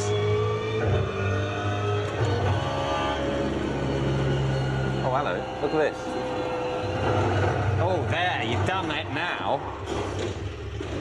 Oh. I imagine that kind of crash in real life would have felt even worse than that. Yes. The car has too much damage. We've got to fix it. OK. All right, Shane. Well, that's a shame. Yeah. David, thank you very much. You have been invaluable. I could not have done this without you or someone in a similar vein to you. Thank you. I'd like to think I was one of the first 5 or 6 choices. You literally were in the top dozen. But the thing is, I'm actually having a soiree tonight, and I was wondering whether you might want to join us. No, thanks. I've got a new hair washing simulator at home I want to try. I'm going to stay in. You go to heck. You go to heck in a handbasket, David Mitchell. In a handbasket? I barely have time to brood on David Mitchell's savage snubbing before word of my gadget-heavy evening spreads like wildfire. Before you can say boo to a goose, up to a dozen actual people have amassed at the Gadget house.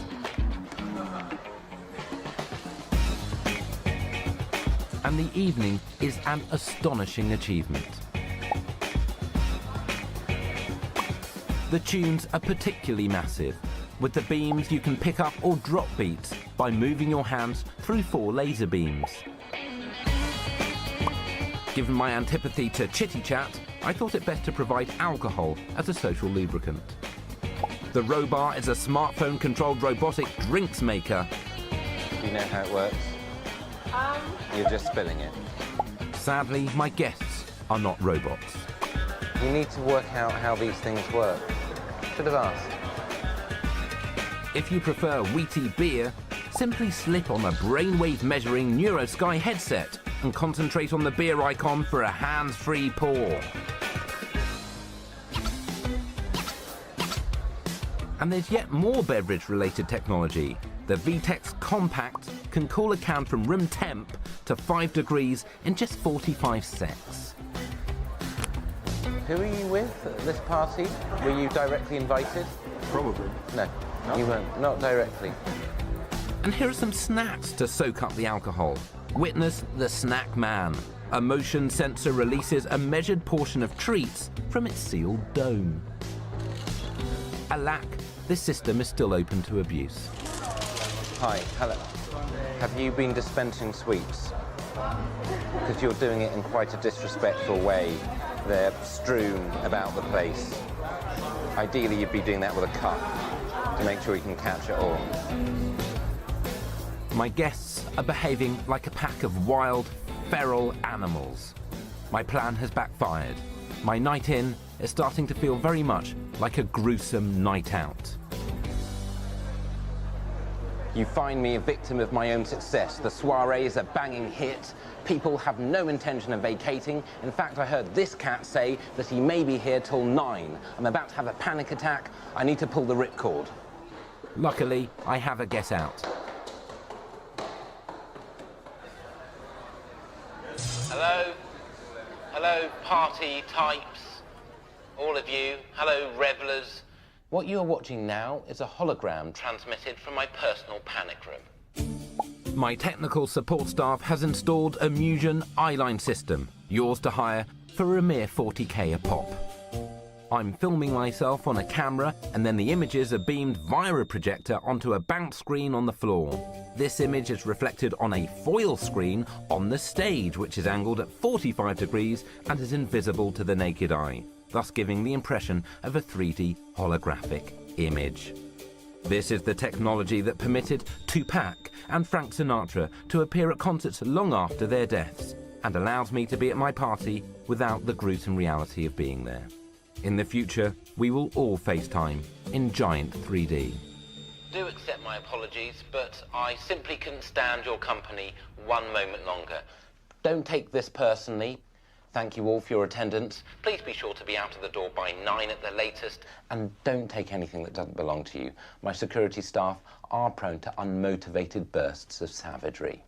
All the best for your future endeavours. Thanks to technology, I am once again free to enjoy my gadgets as science would wish, at home, on my Todd. I started this wild ride by asking if it were possible to stay in, yet lead a full and satisfying life. Well, the answer is yup. I have proved that with the aid of gadgets, I can be entertained, keep pets, remain in peak physical condition, and, crucially, avoid house guests. It's been another glorious night in a lifelong tale of triumph.